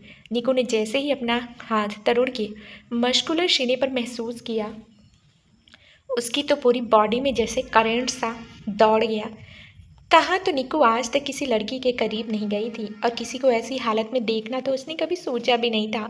जब तरुण ने उसका हाथ अपने मस्कुलर सीने पर रख लिया, इसे महसूस कर अब निक्कू की तो हालत ही खराब हो रही थी। वहीं निक्कू का हाथ अपने सीने पर जैसे ही तरुण ने महसूस किया, उसे अपने दिल की धड़कनें एकदम बढ़ती हुई सी महसूस हुई। एक अलग ही तरह का एहसास। निक्कू के लिए तो ये फर्स्ट एक्सपीरियंस था किसी लड़की को ऐसे टच करना। इस वजह से वो कांपती हुई आवाज़ में बोली, क्या क्या क्या कर रहे हैं आप, ये छोड़ो मेरा हाथ। पर तरुण ने निकू के हाथ को कसकर पकड़ा हुआ था, जिस वजह से निकू तरुण के हाथ से अपना हाथ हटाने की कोशिश कर रही थी। निकू ने इस वक्त अपनी आंखें नहीं खोली थी। तरुण ने कहा, एक बार अपनी आंखें खोलकर मुझे देखो तो सही।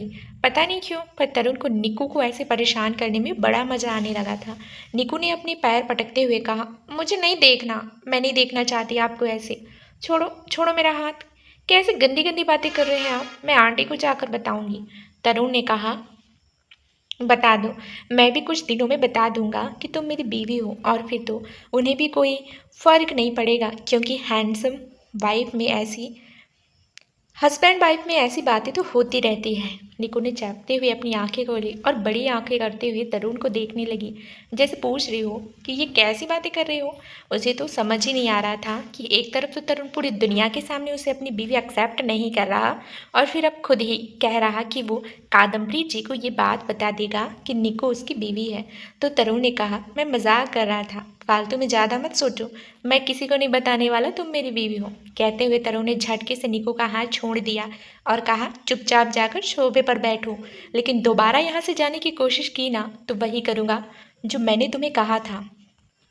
कहकर तरुण वापस वॉशरूम में घुस गया। दरअसल तरुण खुद भी बहुत ज़्यादा कंफ्यूज हो रहा था कि वो आखिर कर क्या रहा है, वो भी निकू के साथ। वही निकू निकू तो अभी भी वहाँ पर ऐसे खड़ी हुई थी जैसे कि फ्रीज हो गई हो। उसे भी समझ नहीं आ रहा था कि तरुण करना क्या चाहता है। तरुण जाकर शॉवर के नीचे खड़ा हो गया और शॉवर ऑन कर लिया, और उसके दिमाग में तो बार बार यही चल रहा था कि आखिर वो चाहता क्या है, और उसे अभी क्या हो गया था। निकू का टच अपने सीने पर महसूस कर तरुण को तो बार बार इस जगह निकू का टच ही महसूस हो रहा था। उसका हाथ खुद ब खुद उसी जगह चला गया जहाँ पर निकू का हाथ उसने रखा था। इस वक्त उसकी बॉडी शावर की ठंडे पानी में भीग रही थी। तरुण ने उस जगह को टच करते हुए कहा, क्या था ये? ऐसा तो नहीं है कि मैं पहली बार किसी लड़की को छू रहा था, पर क्या था वो एहसास? सच में ऐसा जो अभी तक मुझे फील हो रहा है, क्या निकू को अपने रूम में लाकर मैंने ठीक किया? कहीं मैं उसके साथ कुछ गलत तो नहीं कर रहा हूँ? अब तो तरुण का दिमाग ये सोच कर ही फटा जा रहा था कि आखिर वो चाहता क्या है। क्या वो निकू को अपनी बीवी एक्सेप्ट करेगा, या फिर वो इसी वजह से निकू को अपने रूम में लेकर आया था कि उसे अमन के साथ निकू का जाना बर्दाश्त नहीं हुआ। अमन ने मजाक मजाक में ही सही ये कहा था कि तरुण जब भी निकू को डिवोर्स देगा तो वो निकू से शादी कर लेगा, क्योंकि वो निकू को पसंद करने लगा है। पर इस बात को तरुण ने सीरियसली ले लिया था और उसे लगने लगा था कि अमन भी निकू को पसंद करता है, और ये बात पता नहीं क्यों पर तरुण बर्दाश्त नहीं कर पा रहा था। कुछ देर बाद तरुण चेंज करके वापस रूम में आया तो उसने देखा निकू सोफे पर ही किसी खरगोश की तरह खुद में ही सिमटे हुए सो रही थी। निकू को ऐसे सोते हुए देखकर तरुण ने मुस्कुराते हुए खुद से ही कहा, ये वाकई में छोटी खरगोश की तरह ही है। फिर अपने बाल ड्राई करने के लिए ड्रेसिंग की तरफ बढ़ गया और कुछ देर बाद वो जाकर वहीं बेड पर ही लेट गया। उसका ध्यान अभी भी निक्कू की तरफ ही था, जो अपने दोनों हाथ अपने चेहरे के नीचे दबाए हुए बड़े ही सुकून से सो रही थी। निक्कू के चेहरे पर नजर आ रही मासूमियत बार बार तरुण को उसकी तरफ देखने के लिए मजबूर कर रही थी। वो कब से निक्कू को एकटक दिखे जा रहा था, इसका एहसास तो तरुण को भी नहीं था। ऐसे ही निक्कू के चेहरे को निहारते निहारते ही उसकी भी आंखें धीरे धीरे बंद हो गई और वो भी नींद की आगोश में चला गया।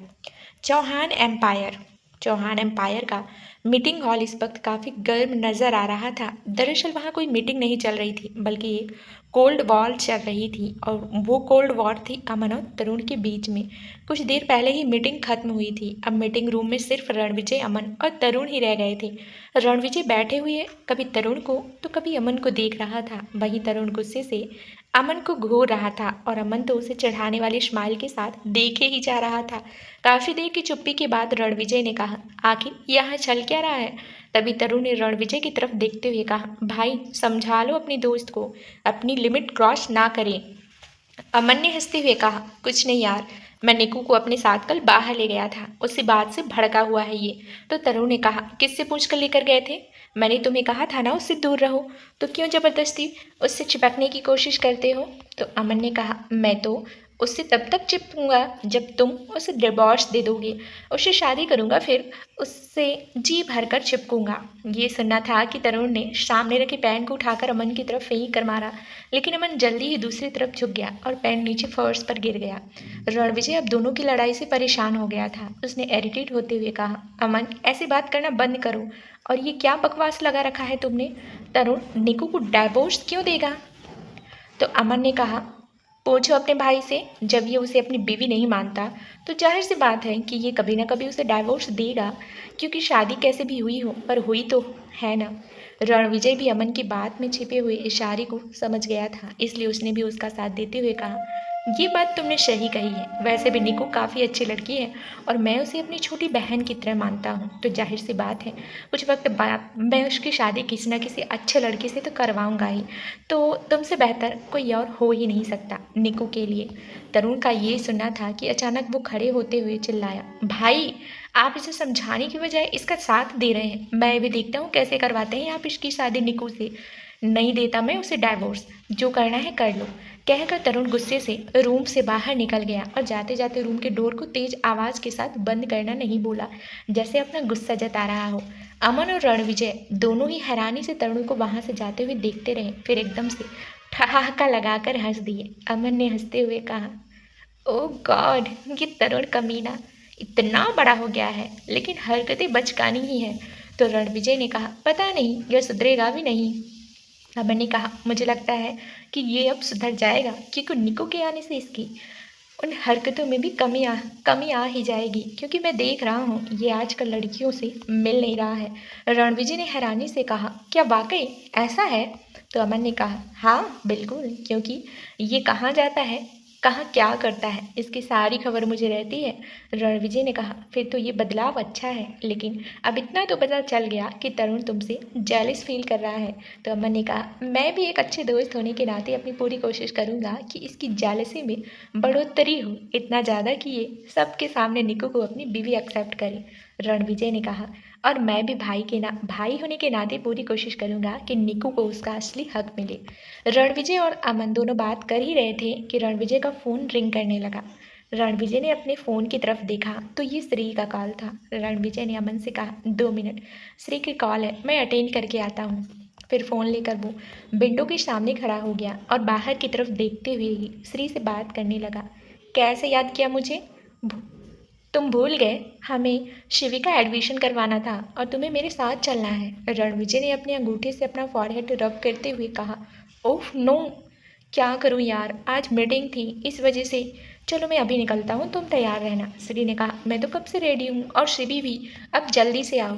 रणविजय ने कहा, बस थोड़ी देर, अभी पहुँचता हूँ। रणविजय ने अमन की तरफ देखा, जो हैरानी से उसे ही देख रहा था। उसने पूछा कि क्या हुआ? अमन ने कुछ सोचते हुए कहा, वही जो कभी सोचा नहीं था।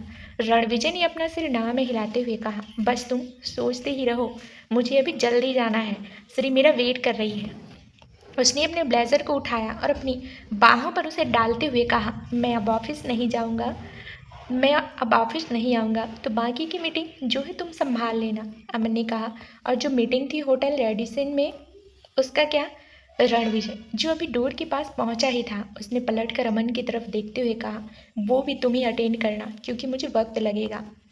कहकर रणविजय अमन को बिना कुछ बोलने का मौका दिए रूम से बाहर निकल गया। अमन ने कहा, बस सबको मैं ही फालतू लगता हूँ। अमन ने अपना सिर हिलाते हुए ऊपर सीलिंग की तरफ देखते हुए कहा, ओह गॉड, मुझे भी कोई बिजी रहने का बहाना दे दो ना। एक प्यारी सी खूबसूरत सी लड़की मेरी भी लाइफ में उठाकर पटक दूँ ताकि मैं भी ऐसा ही बिजी हो जाऊँ। फिर वो भी अपना फ़ोन उठाकर रूम से बाहर निकल गया। मम्मा, डैड कब आएंगे? मैं कब से उनका वेट कर रही हूँ।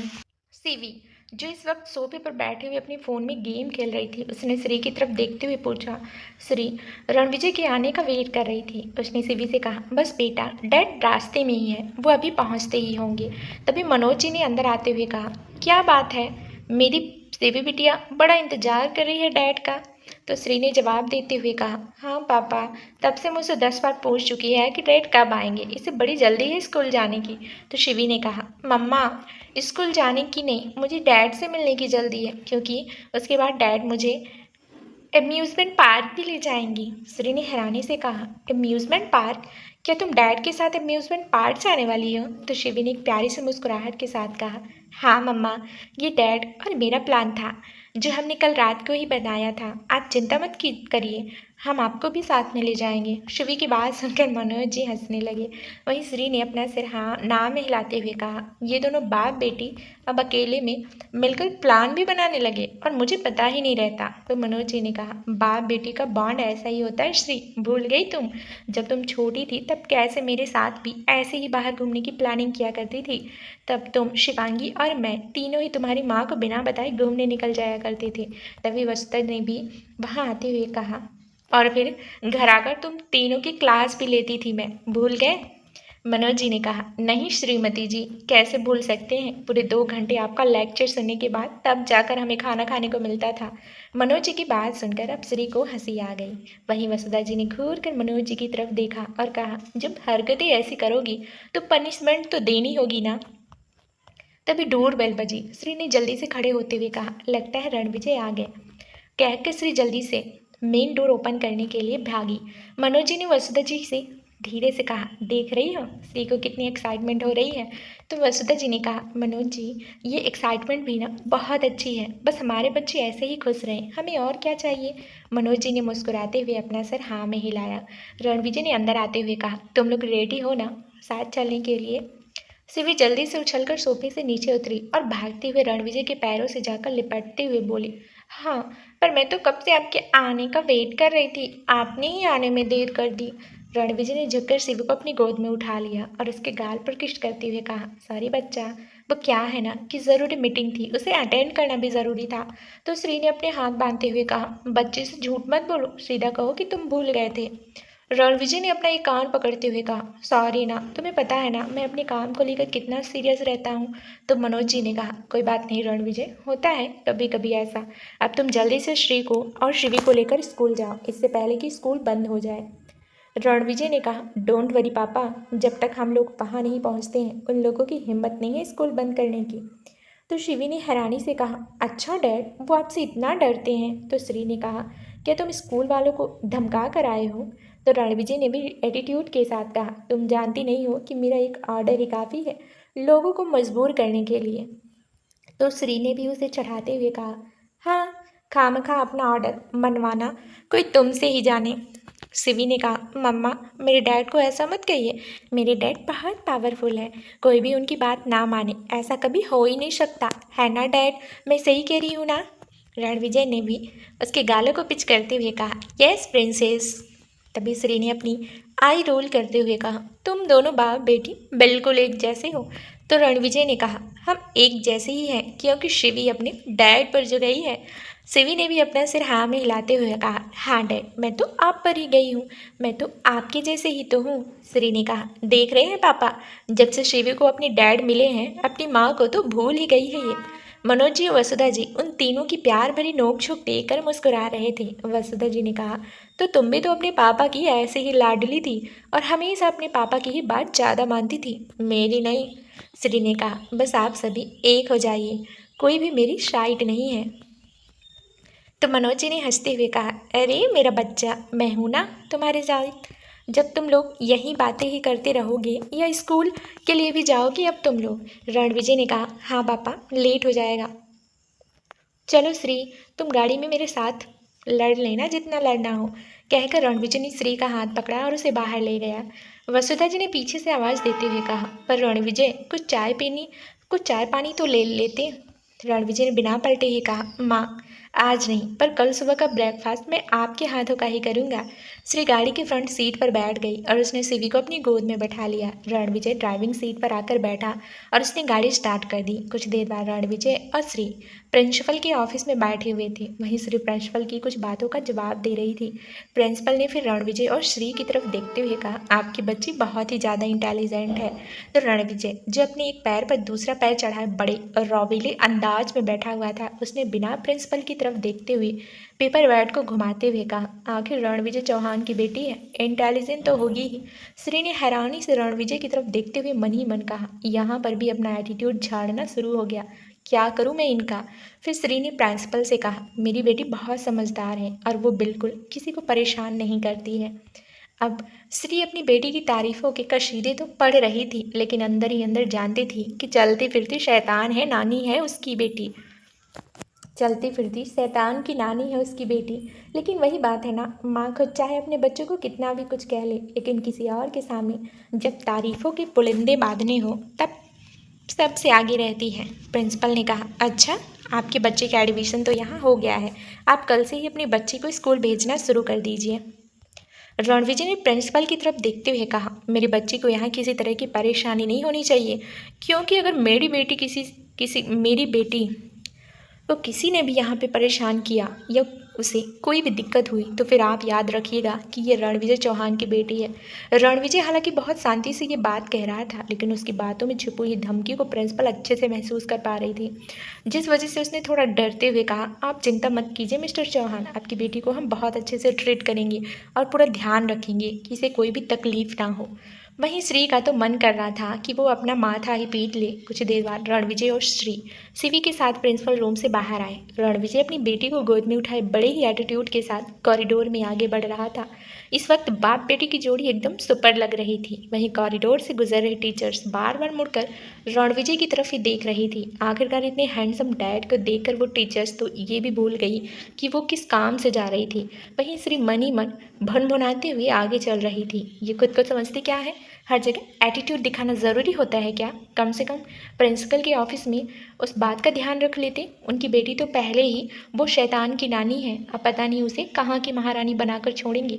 वहीं रणविजय तो शिवी की बातों में ही बिजी था। शिवी उसे ढेर सारी बातें कर रही थी। श्री जो गुस्से से भुनभुनाते हुए आगे बढ़ रही थी, उसकी नज़र टीचर पर गई, जो बड़ी ही हसरत भरी नज़रों से रणविजय को ही देखे जा रही थी। श्री ने पहले तो गुस्से से उस टीचर की तरफ देखा और फिर पीछे पलटकर रणविजय की तरफ, जो सिवी से बातें करने में ही बिजी था। श्री को अब बड़ा ही गुस्सा आ रहा था कि वो टीचर ऐसे कैसे रणविजय को घूर कर देख सकती है। श्री जल्दी से पैर पटकते हुए उस टीचर के सामने जाकर खड़ी हो गई, पर उस टीचर को शायद इस बात का एहसास ही नहीं था। उसकी नज़रें तो अभी भी रणविजय पर ही थमी हुई थी। श्री ने उसके चेहरे के आगे अपना हाथ हिलाया, पर टीचर ने अभी भी कोई रिएक्ट नहीं किया। अब श्री ने गुस्से से अपनी मुट्ठी कसी और लगभग चिल्लाते हुए कहा, जहाँ देख रही हो वहाँ से अपनी नज़रें हटाओ, वरना तुम्हारे लिए ठीक नहीं होगा। अब यहाँ बात ये थी, कुछ देर पहले तक श्री रणविजय के एटीट्यूड दिखाने से गुस्सा थी और प्रिंसिपल को ऐसे धमकाने से वो अब खुद ही टीचर को धमका रही थी। दरअसल श्री इस बात से जेलस फील कर रही थी कि कोई रणविजय को इस नज़रों से देखे। वहीं रणविजय ने जब श्री के चिल्लाने की आवाज़ सुनी तो खुद को उसकी नज़रें श्री की तरफ चली गई, जो टीचर को धमकाई जा रही थी। श्री के ऐसे बोलने पर टीचर ने भी उसे घूरते हुए कहा, तो उससे तुम्हें क्या दिक्कत हो रही है? दरअसल टीचर को नहीं पता था कि श्री रणविजय की क्या लगती है, क्योंकि श्री रणविजय के साथ नहीं चल रही थी बल्कि उससे आगे आगे चल रही थी। इसलिए उसे लगा कि श्री एक आम लड़की है। टीचर की ये बात सुनकर श्री ने उसे गुस्से से घूरते हुए कहा, मुझे चिढ़ है इसलिए कह रही हूँ, उन पर अपनी नज़रें हटा लो। तो टीचर ने भी अपने हाथ बांधते हुए कहा, नहीं हटाऊंगी, क्या कर लोगी? अपने काम से काम रखो। वहीं रणविजय ने जब टीचर को श्री से ऐसे बात करते हुए देखा तो कुछ पल के लिए उसे गुस्सा आया, लेकिन कुछ सोच कर उसने अपने गुस्से को कंट्रोल करना ही सही समझा, क्योंकि वो श्री के चेहरे को देखकर समझ गया था कि श्री बहुत ज़्यादा जेलिस फील कर रही है। इसलिए उसने शिवी से कहा, शिवी एक मस्त शो चल रहा है, चलो एंजॉय करते हैं। शिवी ने कहा, डैड वो लेडी मेरी मम्मा से ऐसे बात कर रही है और आप कह रहे हैं कि शो चल रहा है। तो रणविजय ने कहा, बेबी यही तो शो है, तुम्हारी मम्मा को उस टीचर से जेलसी हो रही है, इस वजह से वो उन पर गुस्सा कर रही हैं। तो शिवी ने कहा, पर मम्मा को जेलसी क्यों हो रही है। तो रणविजय ने कहा, बेबी अभी इन बातों के लिए आप बहुत छोटी हो, लेकिन अभी आप चुप रहो, मुझे देखना है कि आपकी मम्मा उस टीचर के कैसे फाइट करती हैं। रणविजय ने अपने कदम अब इस तरफ बढ़ा दिए जहाँ पर श्री खड़ी हुई टीचर से फाइट कर रही थी। मैं अपने काम से काम ही रख रही हूँ, पर तुम नहीं रख रही हो। तुम यहाँ बच्चों को पढ़ाने आती हो ना, कि इस तरह से आदमियों को घूरने। तो टीचर ने भी कहा, मुझे यहाँ आकर क्या करना है और क्या नहीं वो मेरा मैटर है, तुम्हारा नहीं। अब चुपचाप यहाँ से चलती बनो। अब तक रणविजय उन लोगों के पास जाकर खड़ा हो गया। टीचर ने जब रणविजय को अपने पास खड़ा हुआ देखा तो अभी तक जब गुस्से से वो श्री को जवाब दिए जा रही थी, अचानक ही उसके फेस के भाव बदले और बड़ी ही मीठी टोन में श्री से कहा, मैम आपको ऐसा बिहेवियर सूट नहीं करता है, प्लीज़ थोड़ा पोलाइटली बात कीजिए। अचानक टीचर के बदलते तेवर देखकर श्री का मुंह तो खुला का खुला ही रह गया। वहीं रणविजय बिना किसी भाव के कभी श्री को तो कभी टीचर को देख रहा था। श्री ने रणविजय की तरफ घूर कर देखा और कहा, तुम यहाँ खड़ी खड़ी क्या कर रहे हो, जाओ यहाँ से। रणविजय ने ना समझी से कहा, पर मैं क्यों जाऊँ। वहीं टीचर ने जब देखा कि रणविजय श्री की बजाय उसी का साथ दे रहा है तो उसकी हिम्मत भी थोड़ी बढ़ गई। उसने भी श्री से कहा, मैम क्या आप ऐसे बिहेव करती हैं सबके साथ। अब इन सर ने आपसे ऐसा क्या कह दिया, ये चुपचाप यहाँ खड़े ही तो हैं। तो श्री ने कहा, तुम अपने मुंह को बंद रखो। तो रणविजय ने कहा, ये कैसे बात कर रही हैं आप इनसे, आपको इनसे ऐसे बात नहीं करना चाहिए। दरअसल रणविजय जानबूझ कर श्री के गुस्से को बढ़ाने की कोशिश कर रहा था, क्योंकि श्री को जेलसी देखकर बड़ा मजा आ रहा, श्री की जेलसी देखकर उसे बड़ा मजा आ रहा था। वहीं शिवी तो गुस्से से टीचर को घूर रही थी कि जैसे वो टीचर के ऊपर चढ़कर उनके सारे बाल ही खींच ले। वहीं रणविजय को उस टीचर का साथ देते देखकर श्री का गुस्सा आउट ऑफ कंट्रोल हो गया। उसने गुस्से से उस टीचर की तरफ देखा और फिर रणविजय की तरफ और पैर पटकते हुए वहाँ से चली गई। रणविजय ने श्री को जाते हुए देखा और कहा, लगता है शिवी तुम्हारी मम्मा कुछ ज़्यादा ही भड़क गई हैं। वहीं वो टीचर शर्माते हुए रणविजय से बोली, थैंक्स। दरअसल वो बहुत ही ज़्यादा बदतमीज किस्म की लेडी थी, उन्हें किसी से बात करने की तमीज बिल्कुल नहीं थी। मैं कब से उन्हें प्यार से समझाई जा रही थी कि ऐसी बात मत करो। तभी रणविजय ने बड़ी कोल्ड एक्सप्रेशन के साथ कहा, अपना मुंह बंद रखो वरना हमेशा के लिए बंद कर दूंगा और उसके बारे में एक और शब्द नहीं। रणविजय के बदले तेवर को देखकर उस टीचर की बात मुंह के अंदर ही रह गई। वहीं शिवी ने भी लगभग उस टीचर को घूरते हुए कहा, आप मेरी मम्मा के बारे में बात कर रही हैं और कोई मेरी मम्मा के बारे में इस तरह से बात करे ये शिवी को पसंद नहीं है। इस वक्त रणविजय और शिवी दोनों के फेस के एक्सप्रेशन एक जैसे नजर आ रहे थे, जिन्हें देखकर उस टीचर को तो डर के मारे गला ही सूख गया। उसने अपना गला तर करते हुए कहा, जी मैं समझ गई, ठीक है मैं चलती हूँ, मेरी क्लास का वक्त हो गया है।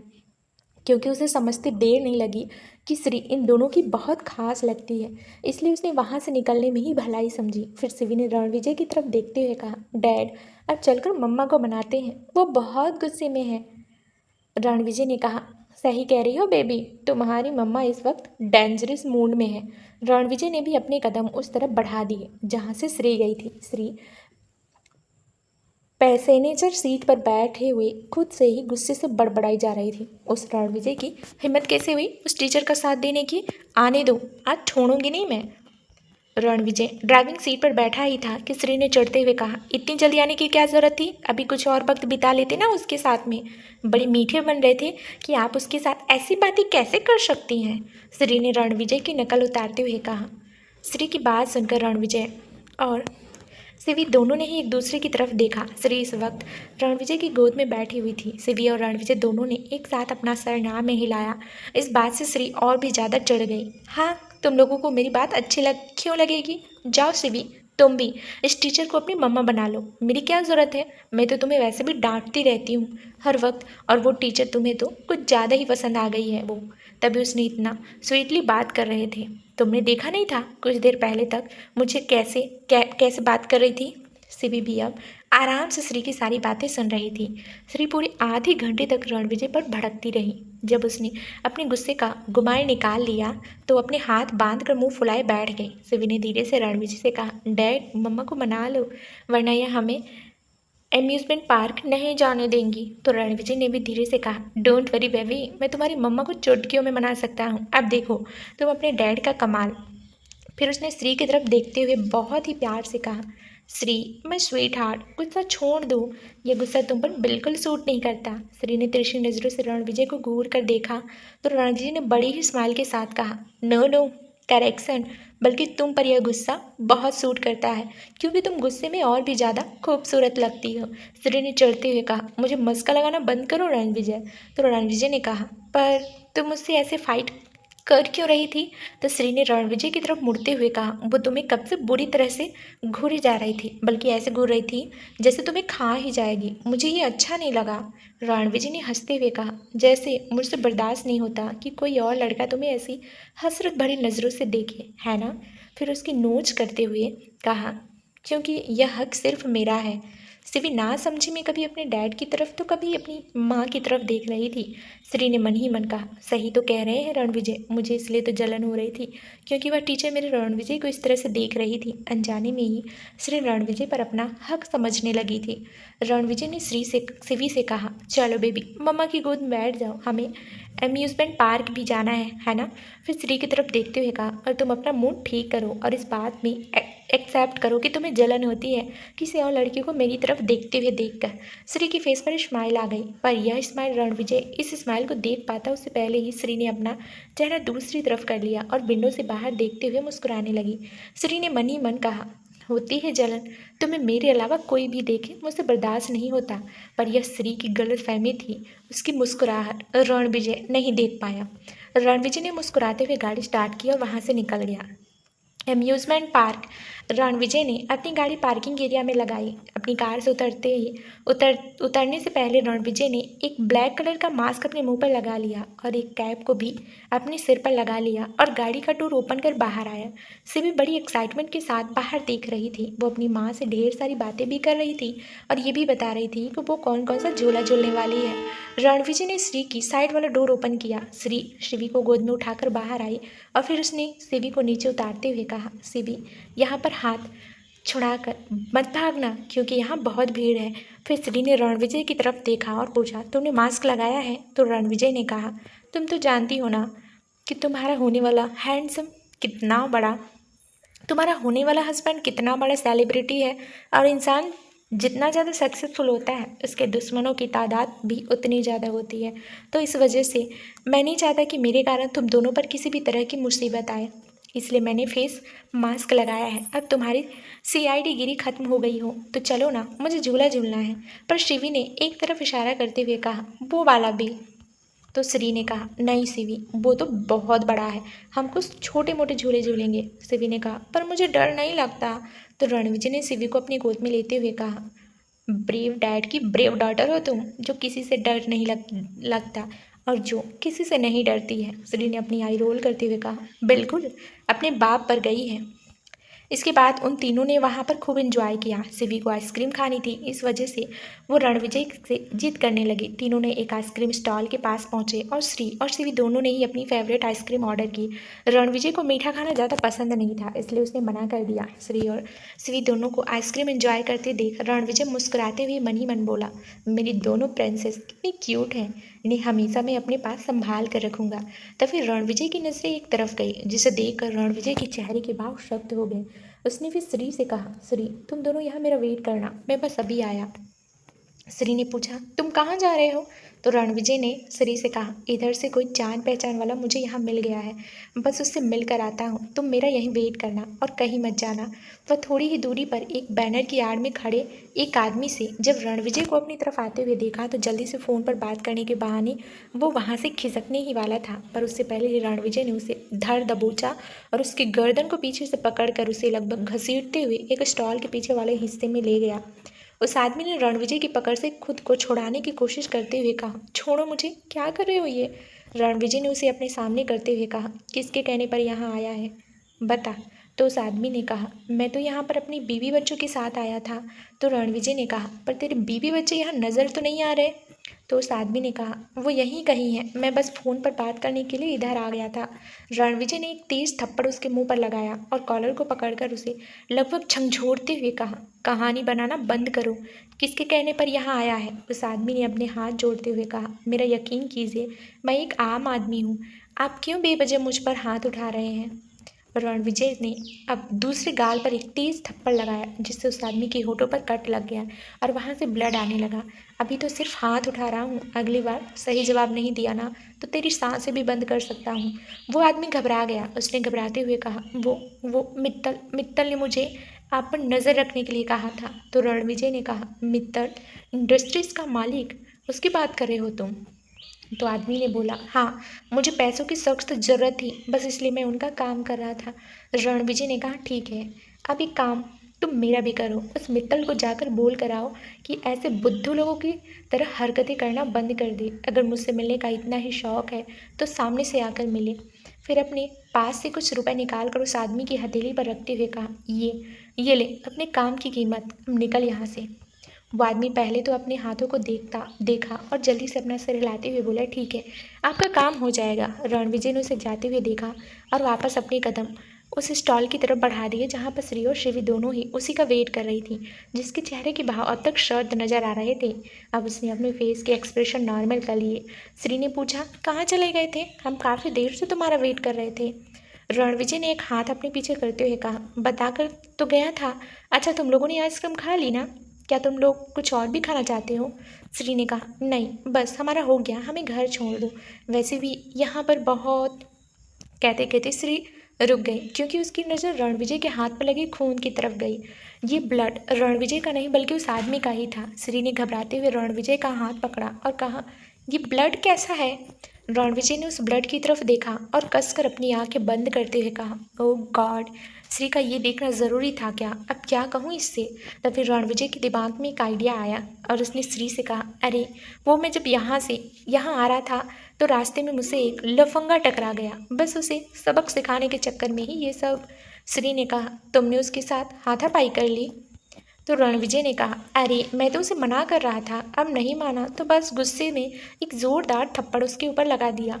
तो श्री ने अपनी आंखें छोटी कर कहा, इतना शरीफ बनने की कोशिश मत करो, सब जानती हूँ कितने शरीफ हो तुम।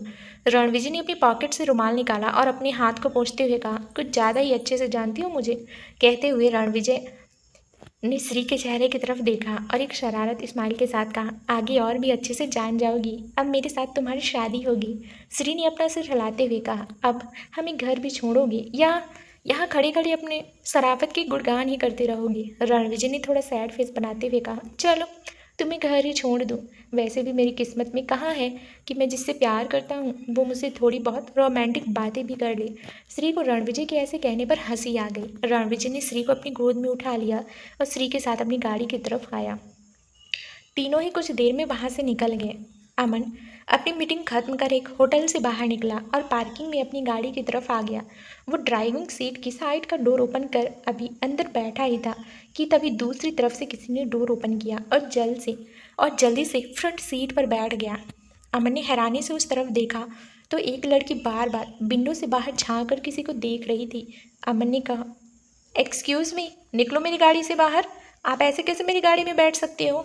तो उस लड़की ने पलटकर अमन की तरफ देखा। वो लड़की बहुत ही ज़्यादा खूबसूरत और काफ़ी अच्छे घर की लग रही थी। उसकी खूबसूरती देखकर तो अमन भी कुछ पल के लिए उसमें खो सा गया ही था। तब इस लड़की की आवाज़ ने उसका ध्यान अपनी तरफ खींचा।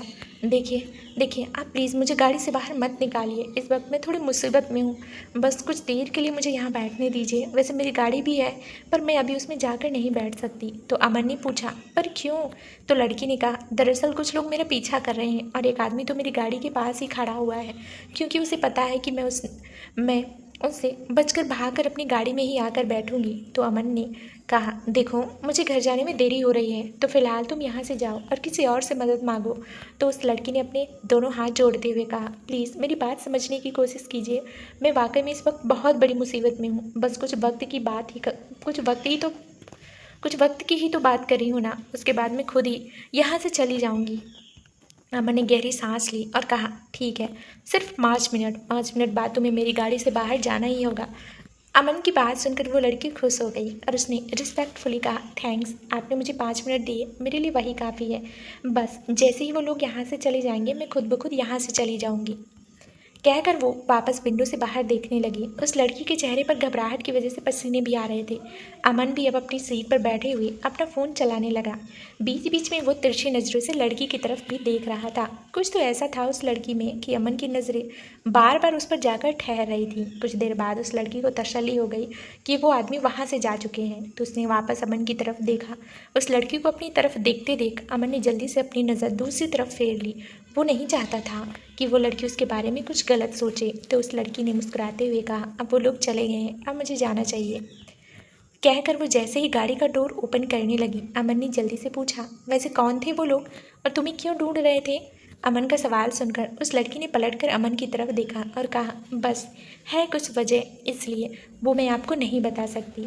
तो अमन ने कहा, किसी अजनबी से तुम मदद मांग सकती हो, लेकिन अपनी परेशानियाँ उसे नहीं बता सकती। उस लड़की ने कुछ सोचा और फिर कहा, दरअसल वो सब मेरे फियांसे के आदमी हैं और मुझ पर नज़र रख रहे थे। ये सुनकर अमन हैरान रह गया। तुम्हारी सगाई हो चुकी है? तो उस लड़की ने कहा, मेरी बदकिस्मती से। तो अमन ने दोबारा पूछा, तो तुम्हारा फियांसे तुम पर नज़र क्यों रखवा रहा है? तो उस लड़की ने कहा, दरअसल वो बहुत ही शक्की मिजाज का है, इस वजह से उसे लगा कि मैं रेस्टोरेंट में किसी के साथ खाना खाने आई हूँ। तो अमन ने कहा, ऐसे आदमी के साथ शादी क्यों करना चाहती हो, छोड़ दो ना उसे। तो उस लड़की ने कहा, मजबूरी की वजह से, मतलब मैं उसे बिल्कुल पसंद नहीं करती हूँ। अमन ने भी उससे कुछ नहीं पूछा। तभी उसे कुछ याद आया और उसने पूछा, वैसे तुम्हारा नाम क्या है? उस लड़की ने झिझकते हुए कहा, मेरा नाम आस्था है, आस्था ग्रेवाल। अमन ने मुस्कुराते हुए कहा, हेलो आस्था, मेरा नाम अमन है, अमन मेहरा। आस्था ने धीरे से स्माइल करके अपना सर हाँ में हिलाया और कहा, आप वाकई में बहुत अच्छे इंसान हैं और मुझे आपसे मिलकर बहुत अच्छा लगा। किस्मत में हुआ तो हम फिर मिलेंगे। तभी अमन ने कुछ सोच कर उसे रोका और कहा, अगर तुम चाहो तो मैं तुम्हें खुद ड्रॉप कर सकता हूँ। आस्था ने कहा, नहीं, पहले ही आपने मुझ पर बहुत एहसान किया है, मैं खुद ही चली जाऊँगी। तो अमन ने कहा, देखो आस्था, हो सकता है वो लोग यहीं कहीं आसपास हों और तुम्हें देखकर वो वापस तुम्हारे पीछे लग जाए। आस्था को अमन की बात कहीं ना कहीं ठीक लगी और सही भी लगी। उसने कहा, ठीक है, तो आप मुझे मेरे घर ड्रॉप कर दीजिए। अमन ने कहा, बिल्कुल। पूरे रास्ते अमन और आस्था इधर उधर की कई सारी बातें करते रहे, जहाँ अमन को आस्था काफ़ी सुलझी हुई विचारों वाली और बहुत ही प्यारी लड़की लगी थी। वहीं आस्था को भी अमन काफ़ी समझदार और काफ़ी हंसमुख मिजाज का लड़का लगा। दोनों को ही एक दूसरे की कंपनी बहुत अच्छी लग रही थी और ऐसे ही बातें करते हुए अमन ने आस्था को उसके घर ड्रॉप किया और वहाँ से निकल गया। इसी बीच दोनों ने दूसरे से अपना नंबर भी एक्सचेंज कर लिया था, क्योंकि आस्था इतना तो समझ गई थी कि अमन वाकई में शरीफ लड़का है। चौहान हवेली। सभी लोग डाइनिंग हॉल में बैठे हुए नाश्ता कर रहे थे। रणविजय ने निक्कू की तरफ देखते हुए कहा, निक्कू, कल तुम्हें पढ़ाने के लिए एक टीचर आएगी। निक्कू, जो खाने में बिजी थे, उसने रणविजय की तरफ देखते हुए कहा, टीचर, पर उसकी क्या ज़रूरत है? तो रणविजय ने कहा, ज़रूरत है निक्कू, एजुकेशन हमारी लाइफ में बहुत ज़रूरी है। यह हमें काफ़ी सभी बातों को सीखने में हेल्प भी करती है। निक्कू ने कहा, एजुकेशन, ये क्या होता है? तो तरुण, जो निक्कू के बगल में ही बैठा था, बोला, एजुकेशन का मतलब होता है देवी जी पढ़ाई लिखाई, समझी? तो निक्कू ने मुंह बनाते हुए कहा, मैं देवी जी नहीं हूँ, मैं निक्कू हूँ। निक्कू की बात सुनकर कादम्बरी जी और रणविजय दोनों के फेस पर स्माइल आ गई। कादम्बरी जी ने कहा, और निक्कू, मैं तुम्हारे लिए एक लड़की हायर की है और तुम्हें एजुकेशन के अलावा और भी कई सारे तौर तरीके भी सिखाएगी। निक्कू ने कहा, ठीक है आंटी, मैं सब बहुत जल्दी सीख जाऊंगी। आपको पता है मैं बहुत समझदार हूँ। तो दोस्तों, आगे अब इस कहानी में क्या होने वाला है, ये जानने के लिए इस कहानी का अगला भाग ज़रूर सुने, जो जल्द ही इस चैनल पर प्रसारित कर दिया जाएगा।